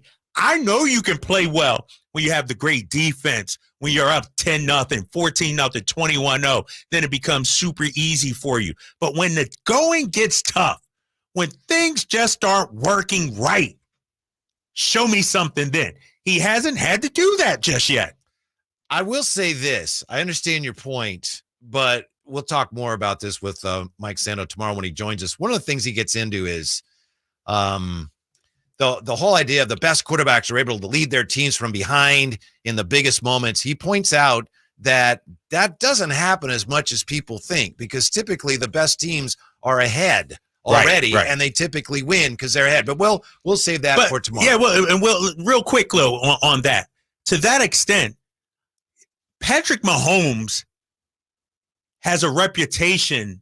Tom Brady had a reputation. You left too much time on the clock for him. You better run out the clock, because if you leave him with 2 minutes, Patrick Mahomes is going to make magic happen. Tom Brady's going. Brock Purdy he hasn't had to do that yet. Mm-hmm. And there's no knock on him, but we're anointing him as this, MVP candidate. Well, he is. Hall of Fame kind of court. I said it and I'll say it again. He's not even the most important player on his team, in my opinion. That's CMC. CMC makes it all work for this Niners team. Here I am trying to actually give you some credit here, and you're making it hard. Because you're begrudgingly doing so. You're pointing out with somebody. Are you going back to these numbers? You pulled those up the other day, too, didn't you? These are different. These are fresh Listen numbers? To this. All right. First 10 starts of their careers. Purdy is like first 10 starts. No one's been as good as him, right? He was 10-0. Dak was 9-1. Completion percentage. Purdy 70%, Dak 68%. Passer rating 121.1 for Purdy, 108.6 for Prescott. So you see, they're very, very similar. Yes. Yeah. 20 touchdowns, 2 interceptions for Purdy. Dak, his first 10 games was 17 touchdowns, 2 interceptions. And when was Dak's first year? Do it. You know offhand when he first took over for Romo? I want to say 20. I have to double check it. Let me double check. Yeah, double check that. And who was his running back? Was Zeke the guy back then? Did he come in at the same time as Zeke? And so that's what I'm talking about. People said then too was, he's got a lot of talent around him. They're saying exactly. 2016. Yeah, 2016. He had a lot of talent. And so it was tailor-made to, drop him in, and look what happens. I go back to last season, and I bring up Jimmy Garoppolo. And I know fans hate, the comparison and everything like that. But you look at the games Jimmy Garoppolo started when CMC was on the roster, when the trade was made. 9 touchdowns, 1 interception. I believe the completion percentage was 71%. And so CMC opens up so much. CMC took this offense from very good to virtually unstoppable. That's all I'm saying. Brock Purdy's doing what's being asked of him. He's doing everything right. I get it. But, I don't want to put him in that category of the best quarterback in the league or a top 3 NFL MVP kind of guy, because he has everything, it's like tailor-made for him. The numbers you just mentioned, they're factual. Yeah, I can't say, no, that's not true about Jimmy. I do think anybody who's really watching, and I think you know this too, you may not admit it, but Brock Purdy is playing better for the 49ers than Jimmy ever did. Right now, he's playing better. But how about this? Michael Irvin. Now, you're an Eagles guy, so you're probably, Michael Irvin doesn't know what he's talking about. No, Michael Irvin's my guy. I like Michael. Okay. Yeah, and he's a great interview. Yeah. Michael Irvin says right now, in this 49er offense, and this is the same thing I said, and you tried to throw it out the window, and no, you don't know what you're talking about. Michael Irvin says in this 49er offense, he would take Brock Purdy over any other quarterback in the NFL. That's Michael Irvin. He says, I'd take right now in this offense Brock Purdy over anybody. Did he explain why? Because you can say that, but the only reason I would take Brock Purdy over anybody in this Niners offense is because Brock Purdy doesn't take chances in terms of he's not loose with the ball. He doesn't, and we've said this, and I've said it, and I heard you say what you said about Brock Purdy. In this offense, he's the best one for it. I get that. But Brock Purdy, to me, has a ceiling. Brock Purdy, to me, when things are going great, good. He can win you a game or two. But, man, it's sort of like having an NBA guy. He's going to get you 15 to 20 a night. Pencil it in. He's Harrison Barnes. That's Brock Purdy. But sometimes, just sometimes, you need somebody that can go off for 40 points to win you a game. You need a De'Aaron Fox. You need a Devin Booker, a LeBron James. Brock Purdy, he'll get you this 15 to 20. Mark it down. He's going to be great every single night. You can count on him. Mr. Reliable. But what about that time you do need him to throw for more than 300 yards? You do need him to lead you down the field in a 2-minute drive and get it done. That's what I haven't seen enough tape from him on that. We'll continue the conversation tomorrow. I'll just leave it here. Michael Irvin points out that, you know what? Patrick Mahomes is a great fit for Andy Reid's system. That's what Michael Irvin said. No. But he's right. He says Andy Reid is a great coach with a great offense, and Patrick Mahomes is a great fit for that system. Do the Chiefs have the same number of weapons as Pat Mahomes? They have. As the Niners, when Patrick Mahomes was piling up his MVPs and his Super Bowls, they had some pretty good weapons. So last year, hey, their weapons weren't that great last year. That's why Purdy's having a better year than Mahomes this year. Oh my gosh! Tomorrow, man. right? Do we got to talk? Can I get it one day without Brock Purdy? People, I'm looking at the YouTube chat. I swear, Draper is out there only to for his horrible takes on Purdy. I don't care about Brock Purdy, people. That's Whitey Gleason bringing up Brock Purdy. I don't want to talk about Brock Purdy. I was trying to support your argument today. That's what I came in here determined to do. All right. Back to the Kings. De'Aaron Fox's march on the all-time Kings scoring record continues. We'll look at that in last night's preseason game next year. Drive Guys, Sactown Sports. Can the Niners build off their NFC Championship appearance from last season? How will the quarterbacks perform throughout the year? Purdy back, now going to throw for the end zone, wide open, Brandon Ayuk is on fire! Will the defense lead this squad again? Intercepted! Ball got tipped up and taken by Fred Warner! Get all your 49er coverage throughout the NFL season on Sactown Sports and SactownSports.com. Sacramento weather is brought to you by Folsom Lake Kia. I'm Dirk Verdorn in the KCRA3 Weather Center, and mostly sunny skies expected this afternoon with temperatures warming into the upper 70s, about 78 degrees for downtown Sacramento. Cloud cover starts to increase through the night tonight. Get the latest forecast on the KCRA3 News and the KCRA3 app. Shop Folsom Lake Kia for all your favorite models at low prices and payments, plus low finance rates and zero down deals with approved credit. Go see my friends at Folsom Lake Kia right here in Sacramento for over 20 years. In business, everything your employees do impacts your brand, including what they wear. Cintas has high-performance workplace apparel for almost every job imaginable. From work shirts and pants, to polos and khakis, to Oxfords or T-shirts, these clothes move, breathe, and look great.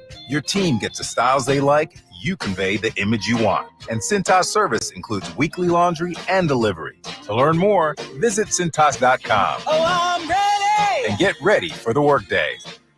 Yeah, I'm so stressed. Our business is growing. We've got people all over now. Ooma. What is that? Meditation? I'm recommending the Ooma cloud phone system with auto attendant and more than 50 features.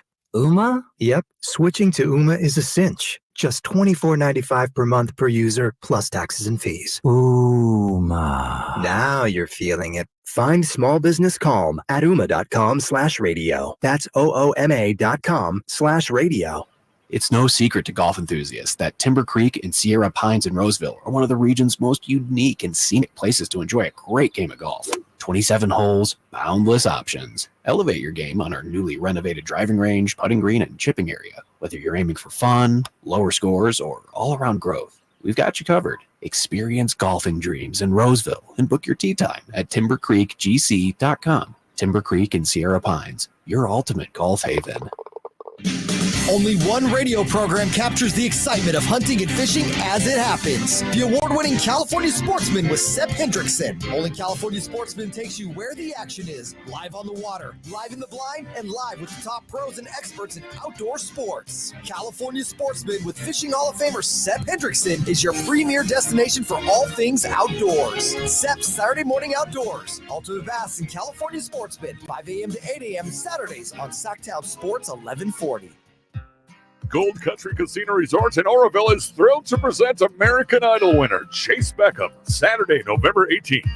Now I'm 23. Don't miss out on your chance to see this talented country artist live. If you don't take in the backwards firefly. Get your tickets now to see Chase Beckham at goldcountrycasino.com, November 18th at 8 p.m. Gold Country Casino Resort.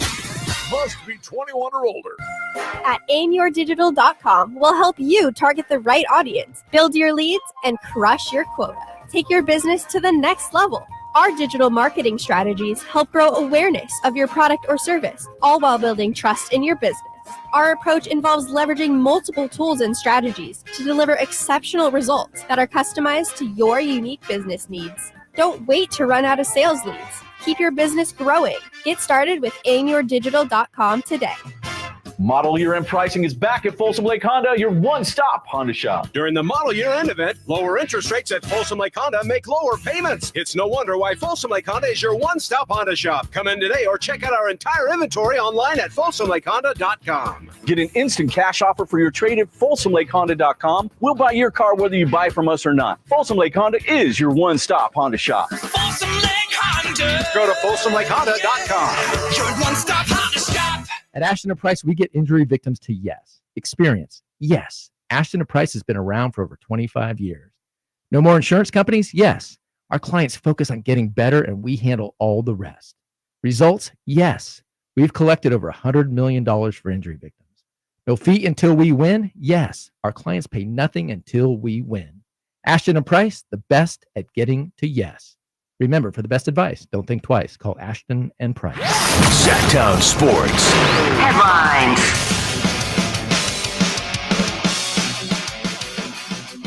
Happy Thursday, I'm Simone, and these are your Sactown Sports headlines. Sacramento Kings were back in action last night, squaring off with the Lakers for their second preseason contest, but still fell short. Lakers win it 109-101 is the final score. So an 8-point separation as the Kings are now 0-2 in the preseason. Fret not, Beam Kingdom. Kings host the Golden State Warriors this Sunday from beautiful downtown Sacramento at the Golden One Center. You already know our game night coverage tips off at 5 o'clock right here on Sactown Sports and over at SactownSports.com. But tonight we got to open up week 6 of the NFL as the Kansas City Chiefs host the Denver Broncos for Thursday Night Football. Spoiler alert, the struggle bus may still arrive for the Broncos tonight as they have historically lost 15 straight games against the Chiefs.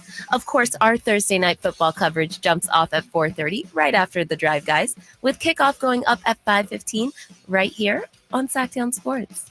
I'm Simone. Those are your headlines. Let's get back to the Drive Guys.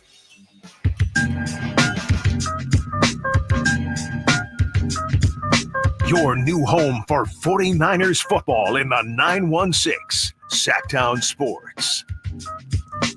Tough loss for the Beam team last night. I know some fans are a little, if not upset, a little uncomfortable with the fact that the Kings have lost their first 2 preseason games.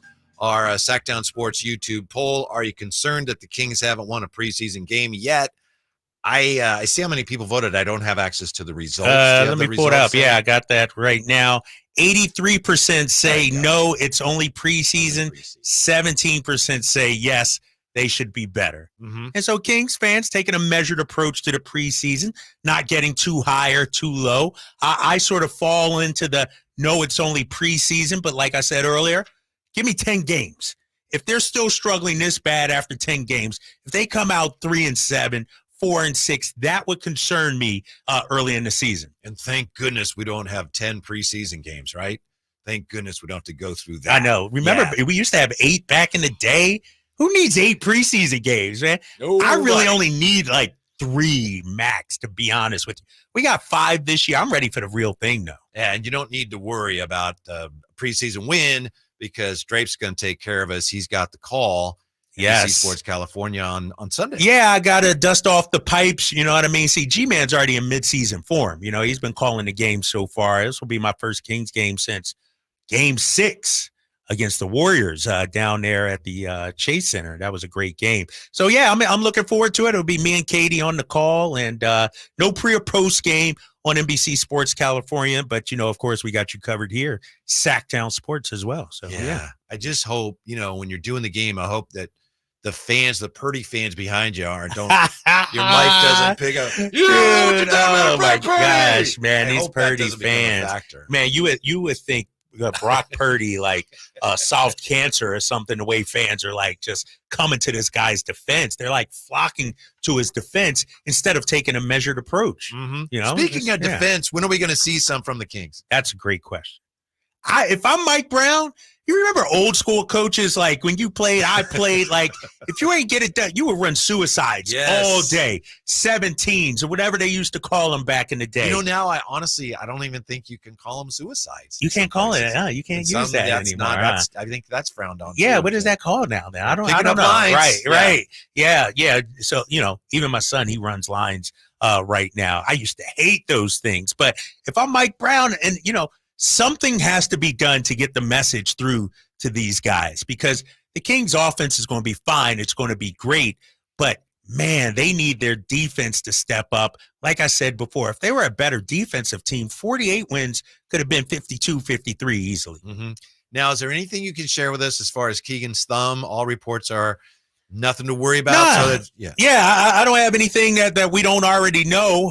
No practice today for the Kings. They'll be back at it tomorrow. And so I'm thinking about going out there and seeing for myself what the word is on that. But, you know, nothing new to report just yet. I would imagine he would be good to go.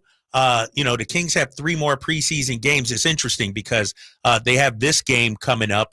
Then they have a game Wednesday, and then they got a back-to-back. So 2 preseason games in a row. I think that second one is against Utah at home. I would imagine maybe you rest everybody that one, you know, just get ready for the season. But it's sort of a weird schedule for the Kings. Yeah, and he warmed up last night, right? So if he was really hurt, there's no way he would have warmed up. I think it was just precautionary. Obviously, if this was a regular season, heck, we saw him last season play through a thumb injury. And so I'm not concerned right now about that. Was there one positive? I know we had Drape's takes earlier. One positive that stood out to you above anything else for the Kings last night in the loss? I would say Harrison Barnes was a positive last night. Saw him get going. You heard people talking about him yesterday, exactly. He was listening to us as he was getting ready out there in L.A. and Anaheim, and so it was good to see him get going. Domantas Sabonis and De'Aaron Fox as well. Not that we were worried or anything, but they played so much better than they did in that first preseason game. Yeah, and Duarte played well, and he needed to. And as I said earlier, to me, it's just a really good indication that the offense is, while not productive, it was functioning because they had 37 makes, and they actually had 30 assists.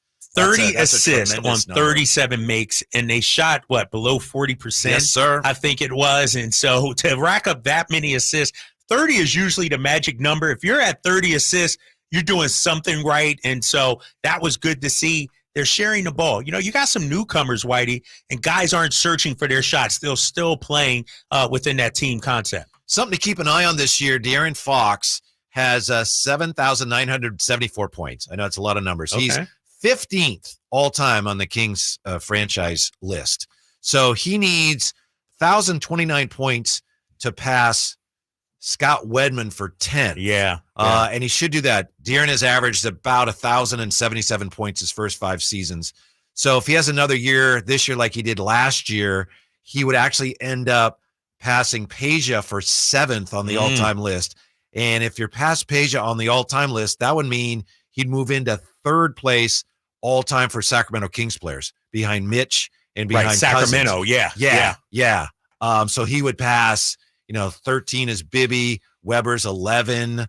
So he's on pace now to continue climbing up those charts. And I don't think it's a stretch to suggest if he stays here that De'Aaron Fox is probably going to end up as the most accomplished player in the history of the Sacramento Kings. Yeah, because when you look at, the top 10 for the Kings in scoring, Oscar is 1, but that wasn't here in Sacramento.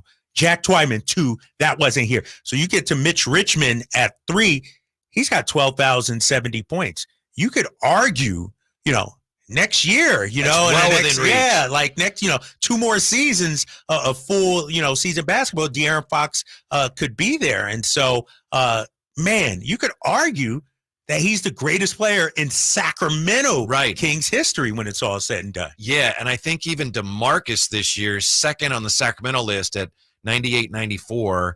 I mean, Fox could even pass him this year. It'd take a lot of points, but it's certainly doable. And if not this year, probably next year, he would move into second. And I just think it's something to keep in mind here as we watch De'Aaron Fox. We've seen his growth. We see him lead this team back into the playoffs. And that's a guy that I think when all is said and done, he's on pace to be he'll have a resume that says best player in Sacramento Kings history. Can we have this discussion, Whitey? How happy and excited I am for De'Aaron Fox to have this kind of success with this kind of franchise. Think about it. When they drafted him out of Kentucky, Kentucky's a blue blood program.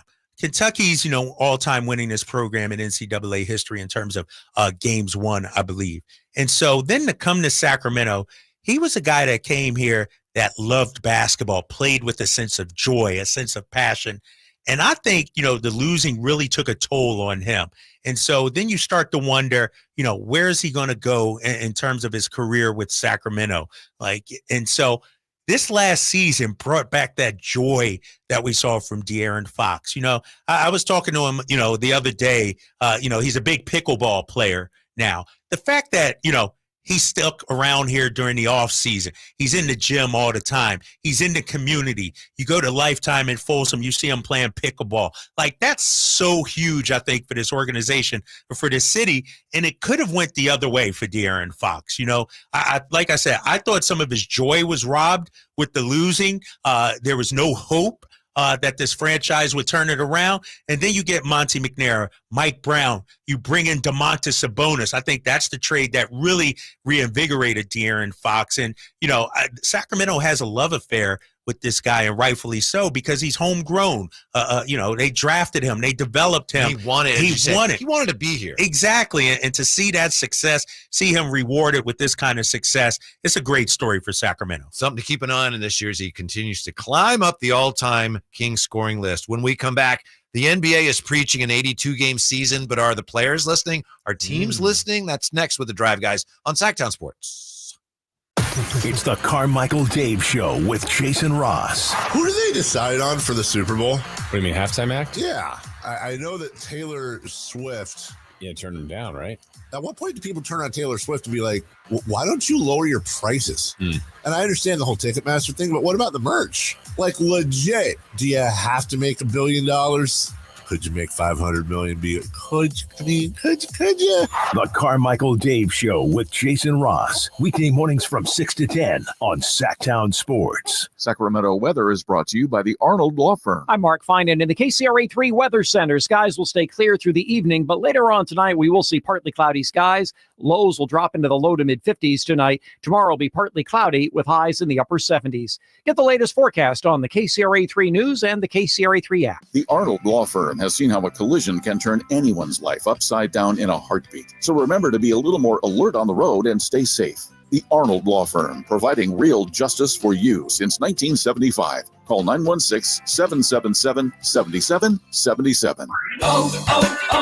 O'Reilly. O'Reilly Auto Parts' new Brake Best Select Pro brand raises the bar for the best aftermarket domestic brake pads and rotors available. For vehicle-specific friction formulations, Quiet-Tech noise-canceling shims, and stainless steel hardware, choose Brake Best Select Pro. Professional-grade brakes from the professional parts people at O'Reilly Auto Parts. O'Reilly Auto Parts. Thunder, feel the thunder. It ignites something inside of you. Lightning and the thunder.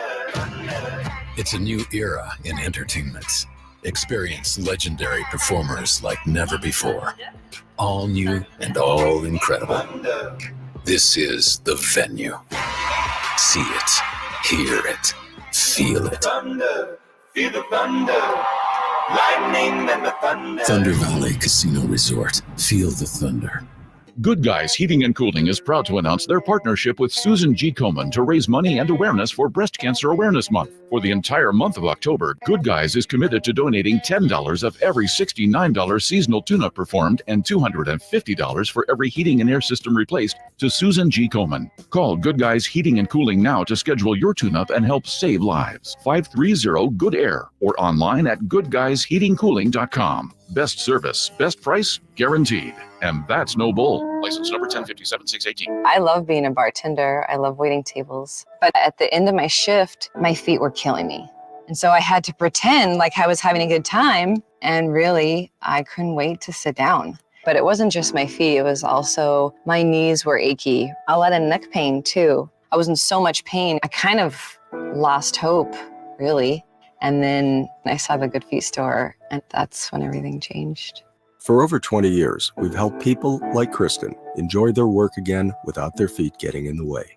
It was pretty shocking to realize that I'd been in so much pain, and suddenly I'm completely pain-free. Now that I have the Good Feet arch supports, I don't have to pretend to be happy. I'm genuinely happy. So, cheers. My name is Kristen, and that's my Good Feet story. See what we can do for you with a free personalized arch support fitting at the Good Feet store. Good Feet in Sacramento, Roseville, Stockton, Modesto, and Vacaville. Hey guys, do you know what makes Revive Men's Health Sacramento different? You. Every Revive treatment and medication is personalized just for you. Revive has the experts that guys go to when their current treatment isn't working. They have a complicated medical condition, or they're just not happy with their daily performance. Since 2011, they've helped thousands of local men suffering with the symptoms of low T and ED. Their goal is simple: to get to the bottom of your issues and fix them. Your best performance requires more than generic ED medications or a low-dose testosterone booster at a low-ball price like you find online. Revive medications are custom compounded, affordable, and guaranteed to resolve your issues. Stop dealing with the symptoms of low T or ED. Book your free T-check and exam and save $199 today. Call 916-277-8599. That's 916-277-8599. Or visit us at revivemenshealth.com. Individual rates, coverage offerings, and savings may vary. Subject to terms and conditions. Not available in all areas. Actual Pi customer. As a small business, we're always looking for ways that we can offer the quality product and get some cost savings. Meet Michelle from J.J. Pfister Distilling Company, a small business in California. When looking for workers' comp coverage tailored to the company's needs, she discovered Pi Insurance. We heard about Pi Insurance being geared for a small business, gave Pi a call, and ended up switching. Is your small business overpaying for workers' comp insurance? See how much you could save at trypi.com. Plus, when you sign up for pay-as-you-go billing, your premium is based on your actual payroll, not an estimate, so your workers' comp audit experience is simplified. We saved about 30% off of our workers' comp insurance when we switched to Pi. It's as easy as pie to get the savings you deserve. What are you waiting for? Ask your agent for Pi or get a quote in 3 minutes at trypi.com. That's TRYPIE.com.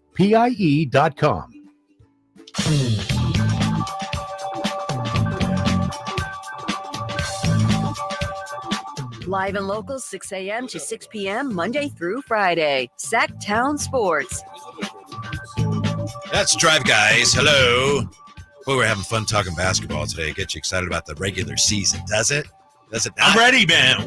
What are we? Less than 2 weeks away. Yes, we are inside right 2 now. weeks Yes. now. Yes. Mm-hmm. On the road in Utah. Yeah, as we mentioned, Kyle Draper's got the call for the Kings and the Warriors Sunday night.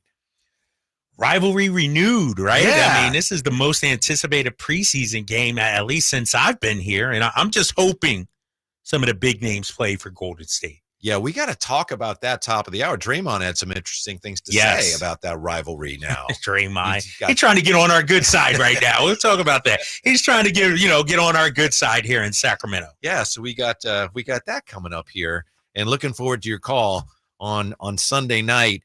I don't know what to make of this. We all, as NBA fans, we would love to see everybody play every game.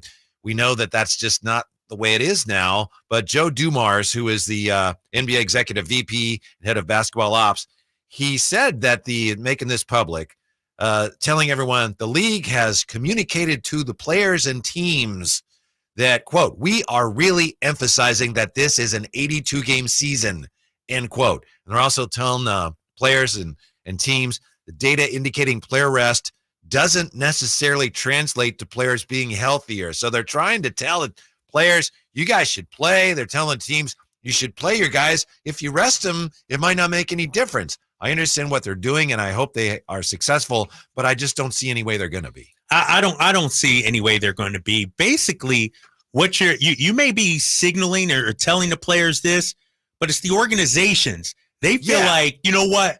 Our best chance to win a championship is to rest our players and have them fresher for the postseason.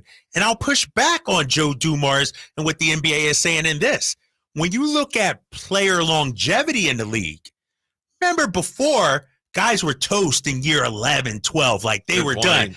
Now you got LeBron James entering year 21. Let's say there wasn't, load management or rest or, the paying attention to, you know what? It's an 82-game league, yeah, but maybe we'll only play LeBron 65 this year. But then maybe you only see LeBron 14, 15 seasons. And so I push back on what the NBA is saying. Be careful what you wish for. You might just get it. Sure, guys might play 82 games, but the postseason is longer than it was back. Remember, back in the day, used to be first rounds were what, 5-game series and everything like that? That's one of the single biggest factors in all of this. Yeah, Joe Dumars said yesterday, we've got more data. It just doesn't show that resting, sitting guys out correlates with lack of injuries or fatigue or anything like that.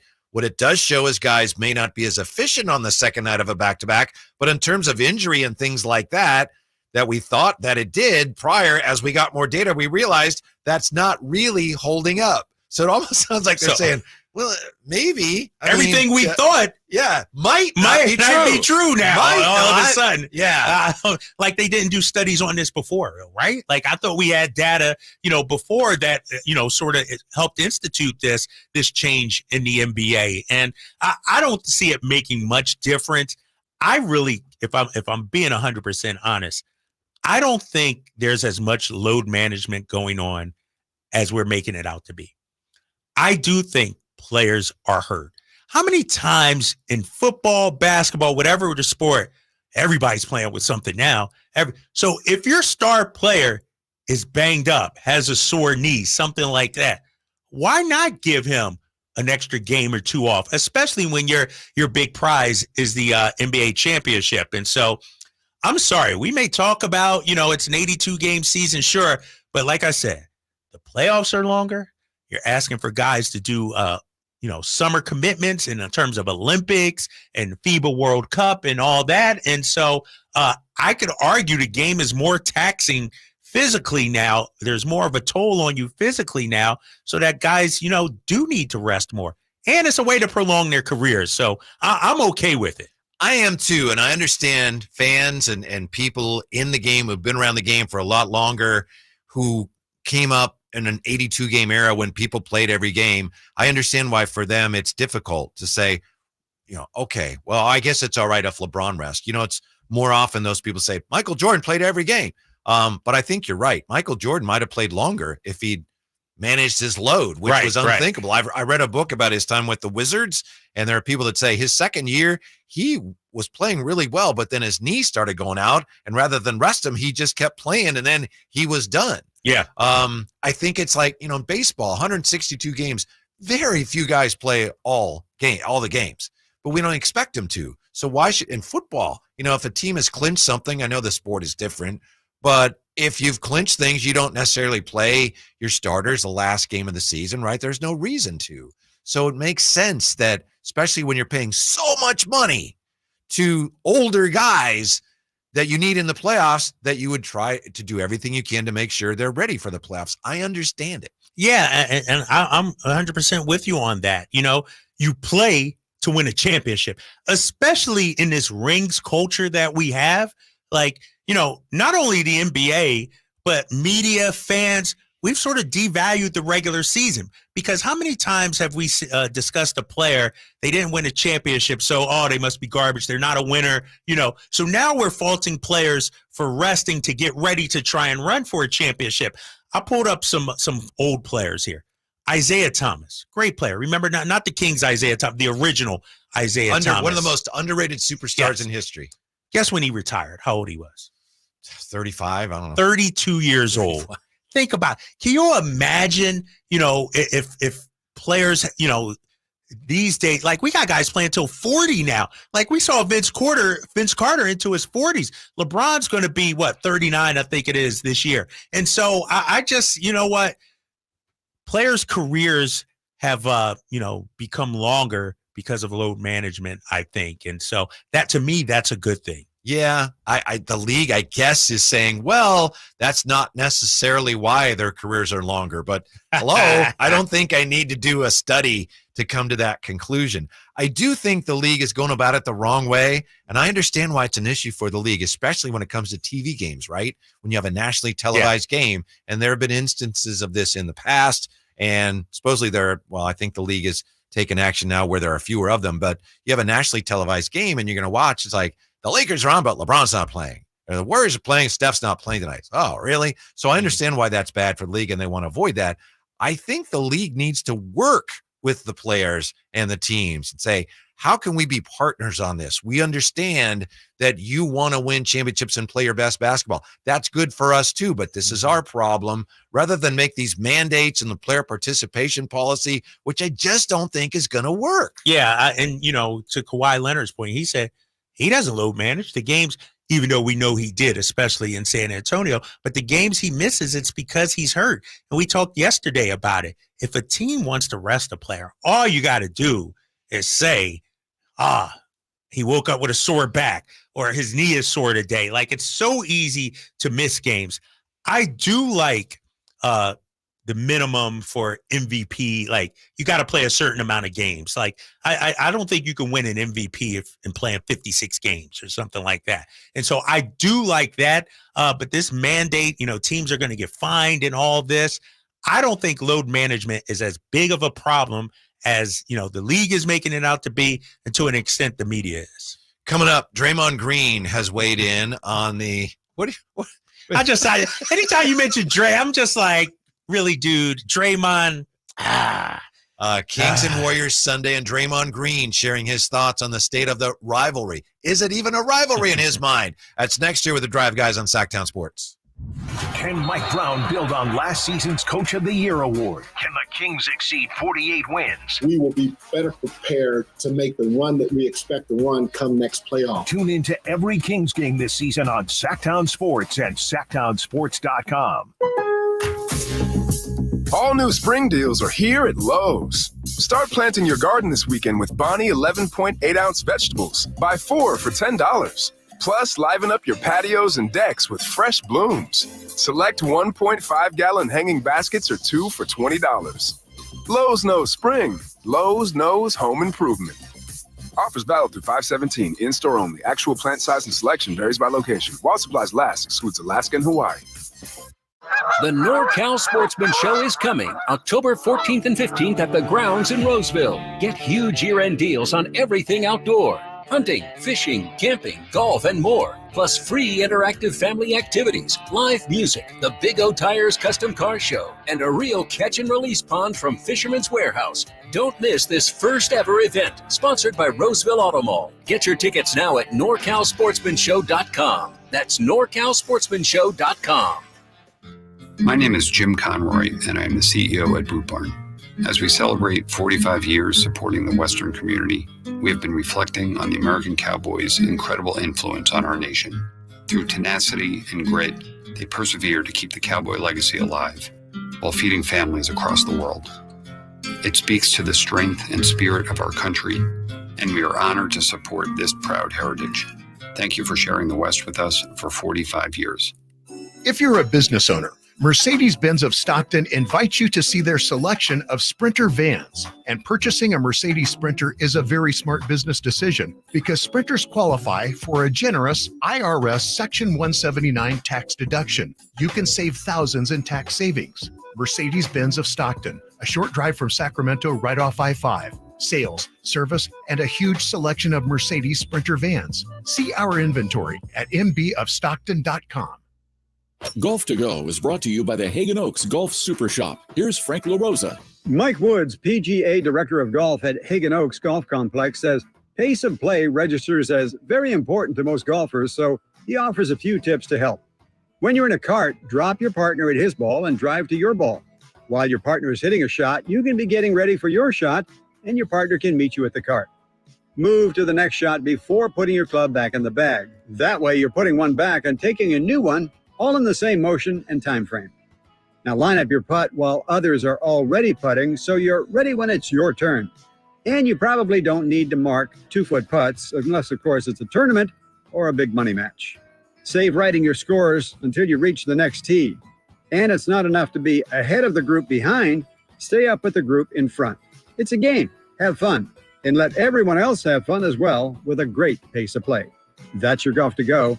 I'm Frank LaRosa. Hey, it's Carmichael Dave asking you, are you feeling the pain of paying more and more for your gas? PG&E has increased their rates 4 times in the last 5 years, and the new forecast says PG&E customers may see their bills increase 32% by 2026. The good thing is there are steps you can take to protect yourself from these rate hikes, and better yet, American Energy may be able to help you completely eliminate your gas bill with a new ultra-high efficiency comfort system. Did you know SMUD offers huge rebates to eliminate your old gas guzzler? They can help you guide through the whole process. Seriously, listen to me. You go to the SMUD website. There's tons of rebates available, but it is confusing on how to do it. Listen to these rebates. $2,500 from American Energy, $3,500 from SMUD, $1,000 from Caltech, $2,000 home system upgrades. That's $9,000 in rebates. Let American Energy help you out at 916-520-9990. Call 916-520-9990 now. I'm Craig Ashton of the injury law firm of Ashton & Price. Whether you've been injured on a bicycle, as a pedestrian in a slip and fall, auto, Uber, Lyft, or big rig accident, you need Ashton & Price in your corner. When you call Ashton & Price, there's no chatbot telling you to hit 3 for accounting. You're greeted by a real-life person who will immediately transfer you to an experienced attorney. The consultation's free, and there's never a fee until you win. Remember, for the best advice, don't think twice. Call Ashton and Price. KHTKAM Sacramento, KYMX HD2 Sacramento. From the Power Business Technology Toshiba Studios, your home for the Oakland A's every weekend. And it's swung on line to left center, base hit, and the A's have won it on a walk-off line drive, base hit to left center. Sactown Sports. Sactown Sports. Headlines. Happy Thursday, I'm Simone, and these are your Sactown Sports headlines. Sacramento Kings were back in action last night, squaring off with the Lakers for their second preseason contest, but still fell short. Lakers win it 109-101. That gives the final score. So an 8-point separation as the Kings are now 0-2 in the preseason. Fret not, Beam Kingdom. Kings host the Golden State Warriors this Sunday from beautiful downtown Sacramento at the Golden One Center. You already know our game night coverage tips off at 5 o'clock right here on Sactown Sports and over at SactownSports.com. But tonight we got to open up week 6 of the NFL as the Kansas City Chiefs host the Denver Broncos for Thursday Night Football. Spoiler alert, the struggle bus may still arrive for the Broncos tonight as they have historically lost 15 straight games against the Chiefs.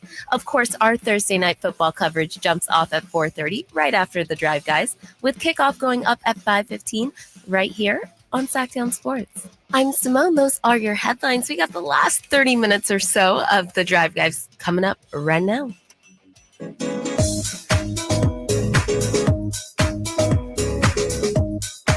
The only station in Sacramento giving you local sports coverage from 6 a.m. to 6 p.m. Monday through Friday. Sactown Sports. Draymond Green and the Warriors at the Golden One Center this Sunday. Before we get to that, thank you, JR, producer, sharing with us that Josina Anderson from ESPN just tweeting breaking news here. She says that it doesn't look like Deshaun Watson is going to play for the Browns against the 49ers Sunday.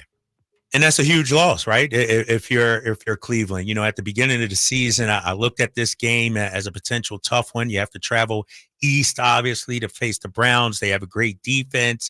Deshaun Watson's second year in the system, and now he's not going to be out there on the field, and that's a huge loss, I think, for Cleveland. And so who are they going? PJ Walker. Looks like PJ Walker. Yeah. Temple product will get Good the for start. him. Yeah, good for him. But good for the 49ers. Yeah, great for the 49ers, right? This game takes a whole different complexion, going into it now.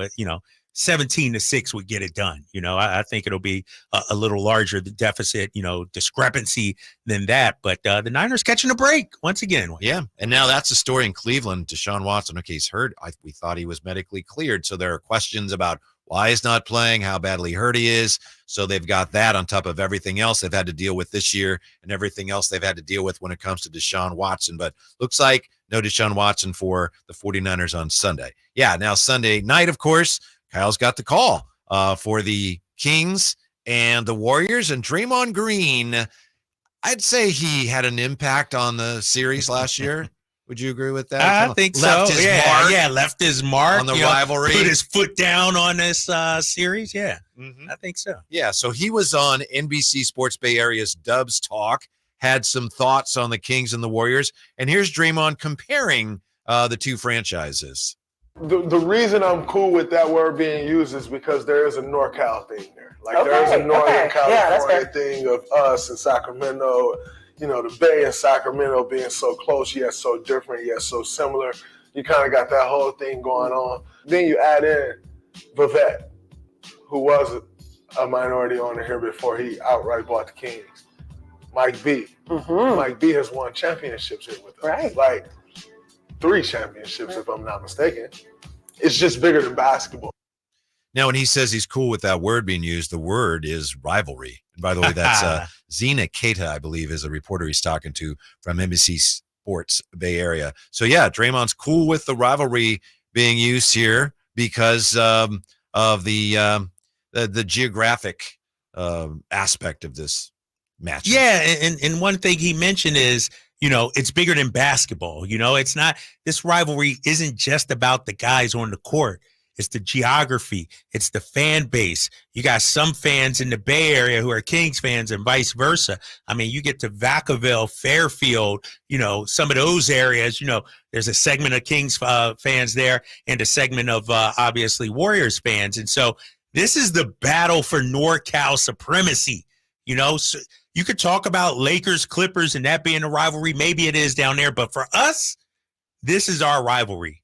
So I agree with Draymond, yeah. I think it's in a way good for the Kings and Kings fans that a member of the team that's won the multiple championships acknowledges that. Sometimes it'd be easy for the Warriors to say, well, they got to beat us before it's a rivalry. So I don't know. On some level, I think that's something of a nod of respect that he says, yeah, it's a rivalry. Yeah, because the Kings took them to Game 7, the brink of elimination. Many believe Sacramento should have won that series. You go down there, you win Game 6, must win. You come back home, you got Game 7 at home. It should be game, set, or match. And so I think, when you look at the series they had with the Warriors, it was a dogfight.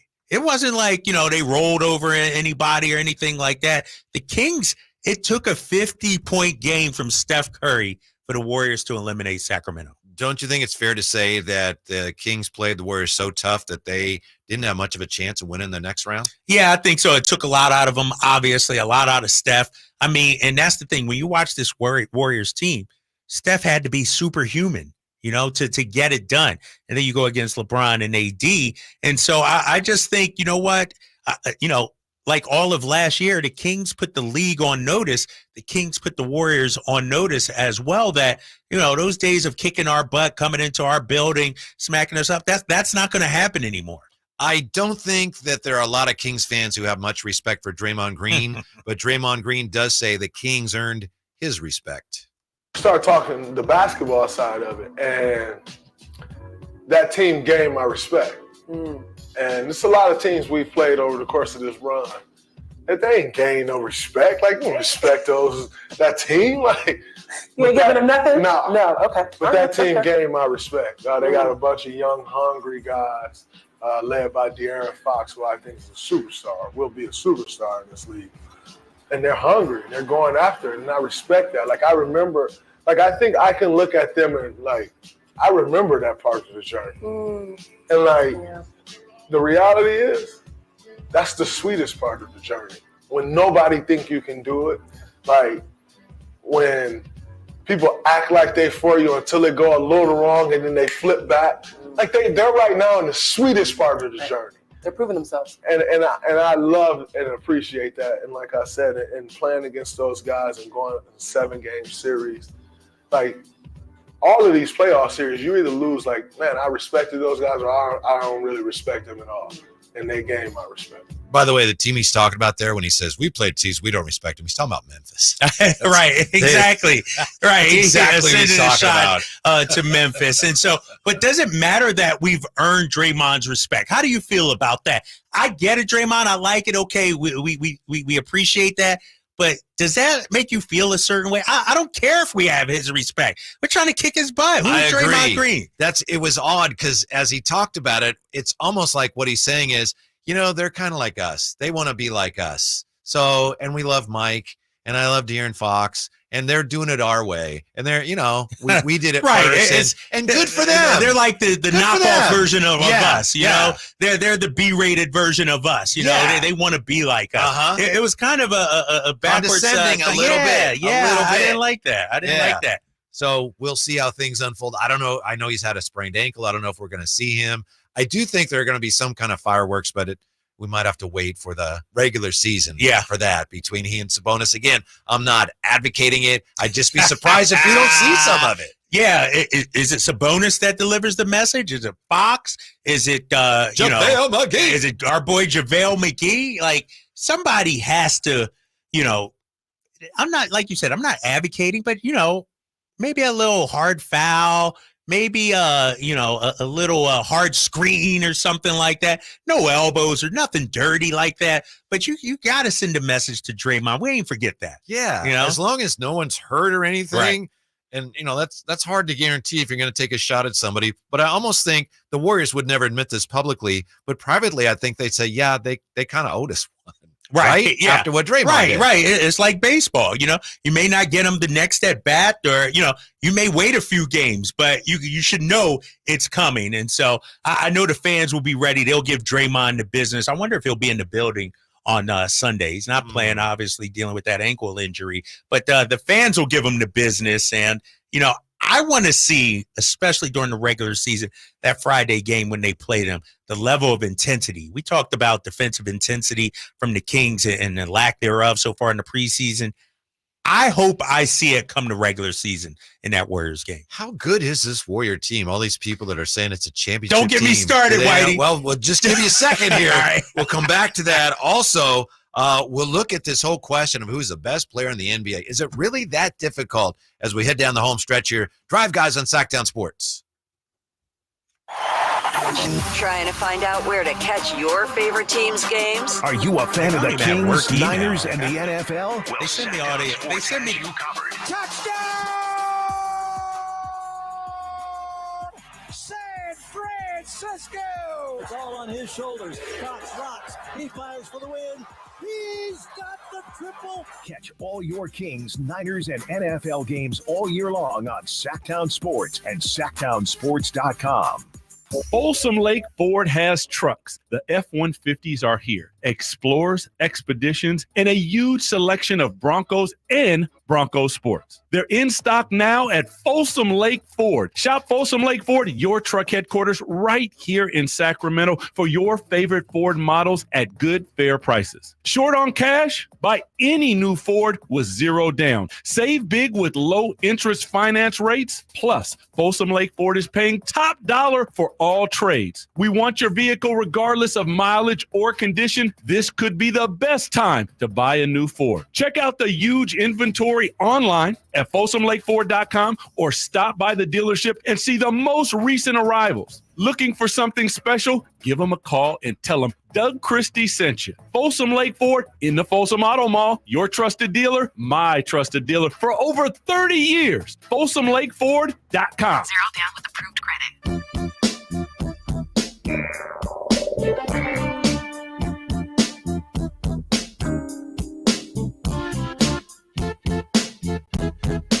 Sacramento's official home for the San Francisco 49ers. Sactown Sports. Look, we appreciate you being with us today. And Kyle, I feel like we should apologize because we're just not able to do the whole show today because we got Thursday night football here, the Broncos and the Chiefs, but we're just getting warmed up. We're going to have to step aside here in a little bit. Yeah. Still some pizza left in the box. Yeah, that's why I came with some hot takes early in this one. Usually I save them for the 5 o'clock hour, when I'm really fired up. But, short show. Going to run home, watch this football game tonight. Chiefs, big favorites. 10 in this game. Yeah, I think it was 10.5 was the number. And so I know you don't want to bet on that game after what happened to you last week. So I just won't even. What happened? Oh, with the Vikings? No, with what? You had the Washington Commanders and I had the Bears.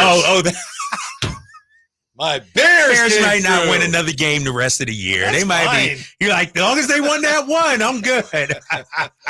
Oh man, you got anything on this one? Who you taking in this? Can Denver cover tonight or what?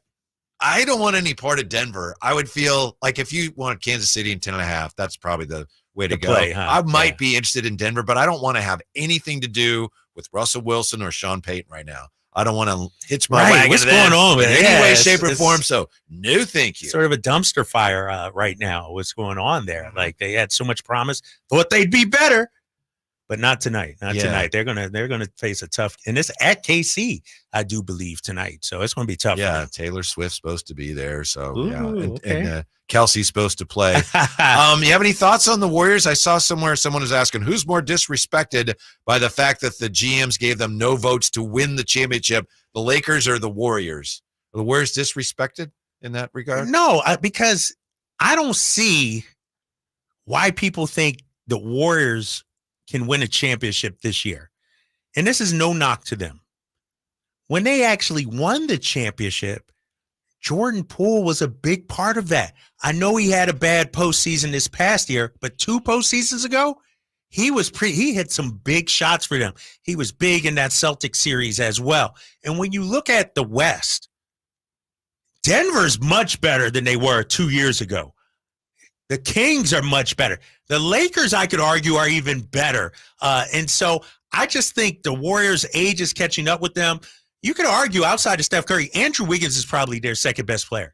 Now, if Andrew Wiggins plays at a high level, that gives them something. But I don't think the addition of Chris Paul is enough to move them into the top 4 in the West. I liked the addition of Chris Paul in some aspects, but in others, I think to your point, it creates also more questions than they had before. Like, okay, does he start? Does he come off the bench? And that's not just a cosmetic thing because their starters last year, starting lineup was the best in the league. So if Chris Paul starts, then all of a sudden, already it's why like, are you messing with that? Breaking up the best starting unit, and then they got so many guards. So yeah, it's hard for me to see that team. They're going to be fun to watch, but as they get older and older, as you said, how are they going to be that much better than they were last year, enough to compete for a championship? Yeah, Steph Curry Curry still has to carry a huge load, I think, for that Warriors team. And, he's starting to get up there in age. It's sort of like LeBron. LeBron still has to carry a huge load for the Lakers. And so I'm not as confident in them as a Denver, as a Memphis, as a Sacramento right now. That's why it would have been so sweet, as everyone knows, to beat the Warriors last year, right? To knock them out when they were the defending champs, right? Talk about a statement. Yeah. Talk about the arrival, and then you take on the Lakers. But, sure, you played them tough. You forced them to 7 games. You got Draymond's respect. But winning a playoff series against the defending champs, that would have been so much more sweet. Whatever happened to that was house money. If you lose to the Lakers, okay, I get it. But you knocked off Steph Curry and the Warriors. They were that close. Yeah, I was wondering what you thought of the cherry on top of the ESPN Top 100.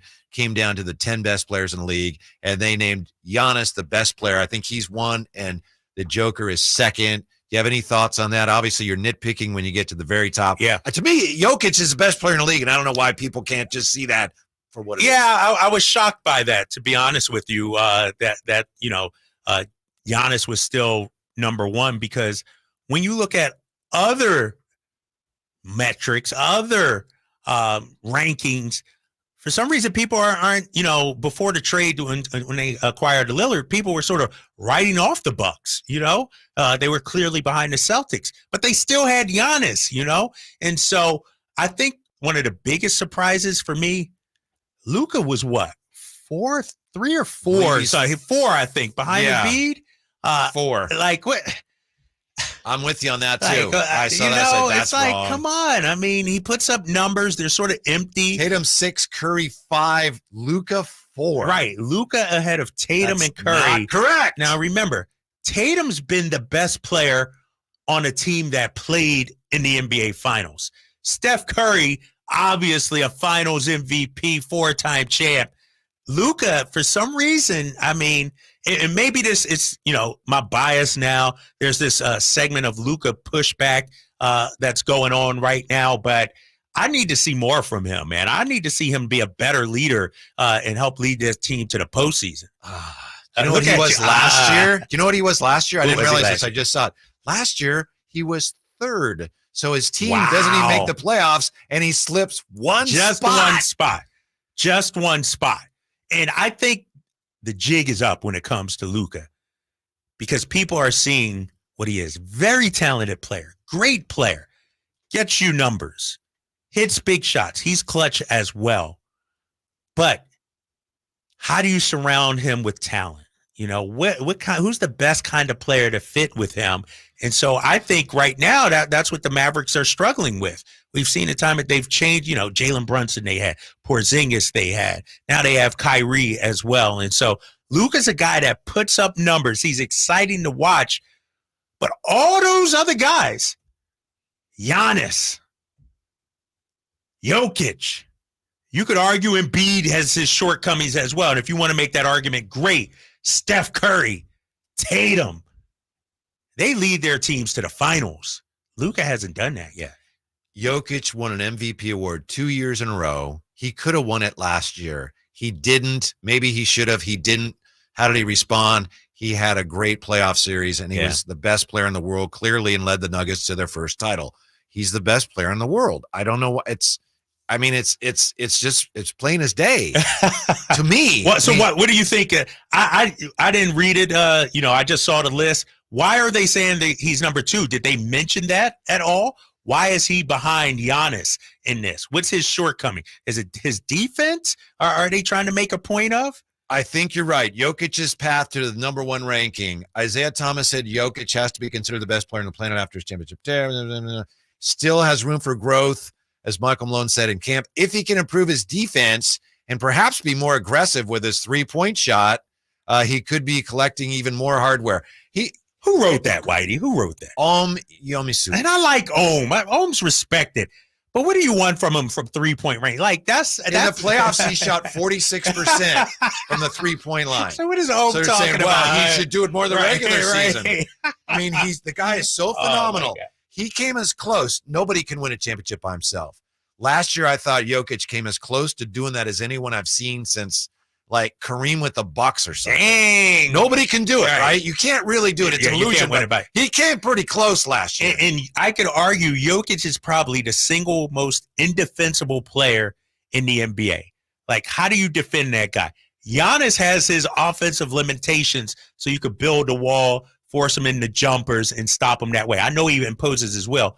But Jokic does everything pretty good at a high level. He's virtually unstoppable out there. I think so. Yeah, and he just won a championship. So but we said about these rankings, right? Yep. You gotta, throw in something a little off, that sends people into a tizzy. I'm sure they're having fun with that today in Denver. Yeah, and I think somebody asked Kyrie about the fact that he was, 34th or whatever. Yeah. He said, rankings don't matter. Right. You know what? That's the first time I've ever agreed with Kyrie Irving. Exactly. You're absolutely right. I never thought I'd say that, Kyrie, but I'm with you 100%. They don't, matter. And the great thing about rankings, though, Whitey, you can go out there and prove it on the court. If Jokic goes back and wins another championship, if Kyrie and Luka advance deep into the postseason, we got to look back at those rankings and say, see, it didn't matter. These guys actually got it done. So you're able to prove what you can do on the floor. And so that's why I said yesterday, I would love to see some of these rankings after the season and see, the discrepancy there. Again, thanks for being with us today. Coming up tomorrow, Drive Guys are going to talk to Mike Sando from The Athletic. Wrote an interesting piece about Brock Purdy, and it's not all pro Purdy, okay? All right, good. It's not all pro Purdy. Good. Also joining us for the first time on the Drive Guys show will be the great Jerry Reynolds. Our guy, Jerry Reynolds, get his Kings insight. That should be fun. Yeah. So nobody better to get us ready for the Kings and the Warriors and the rest of the preseason. Thanks, Kyle. A great job. Great stuff as always, Thank you, my man. Simone. Thank you, Jay. Thank you for being with us. And we've got Thursday Night Football coming up from Kansas City. Taylor Swift's going to be out there. Ooh. So stick around for the Broncos and the Kansas City Chiefs next, right here on Sactown Sports. Has Monty put together a roster that can help make a deep playoff run this season? Just try and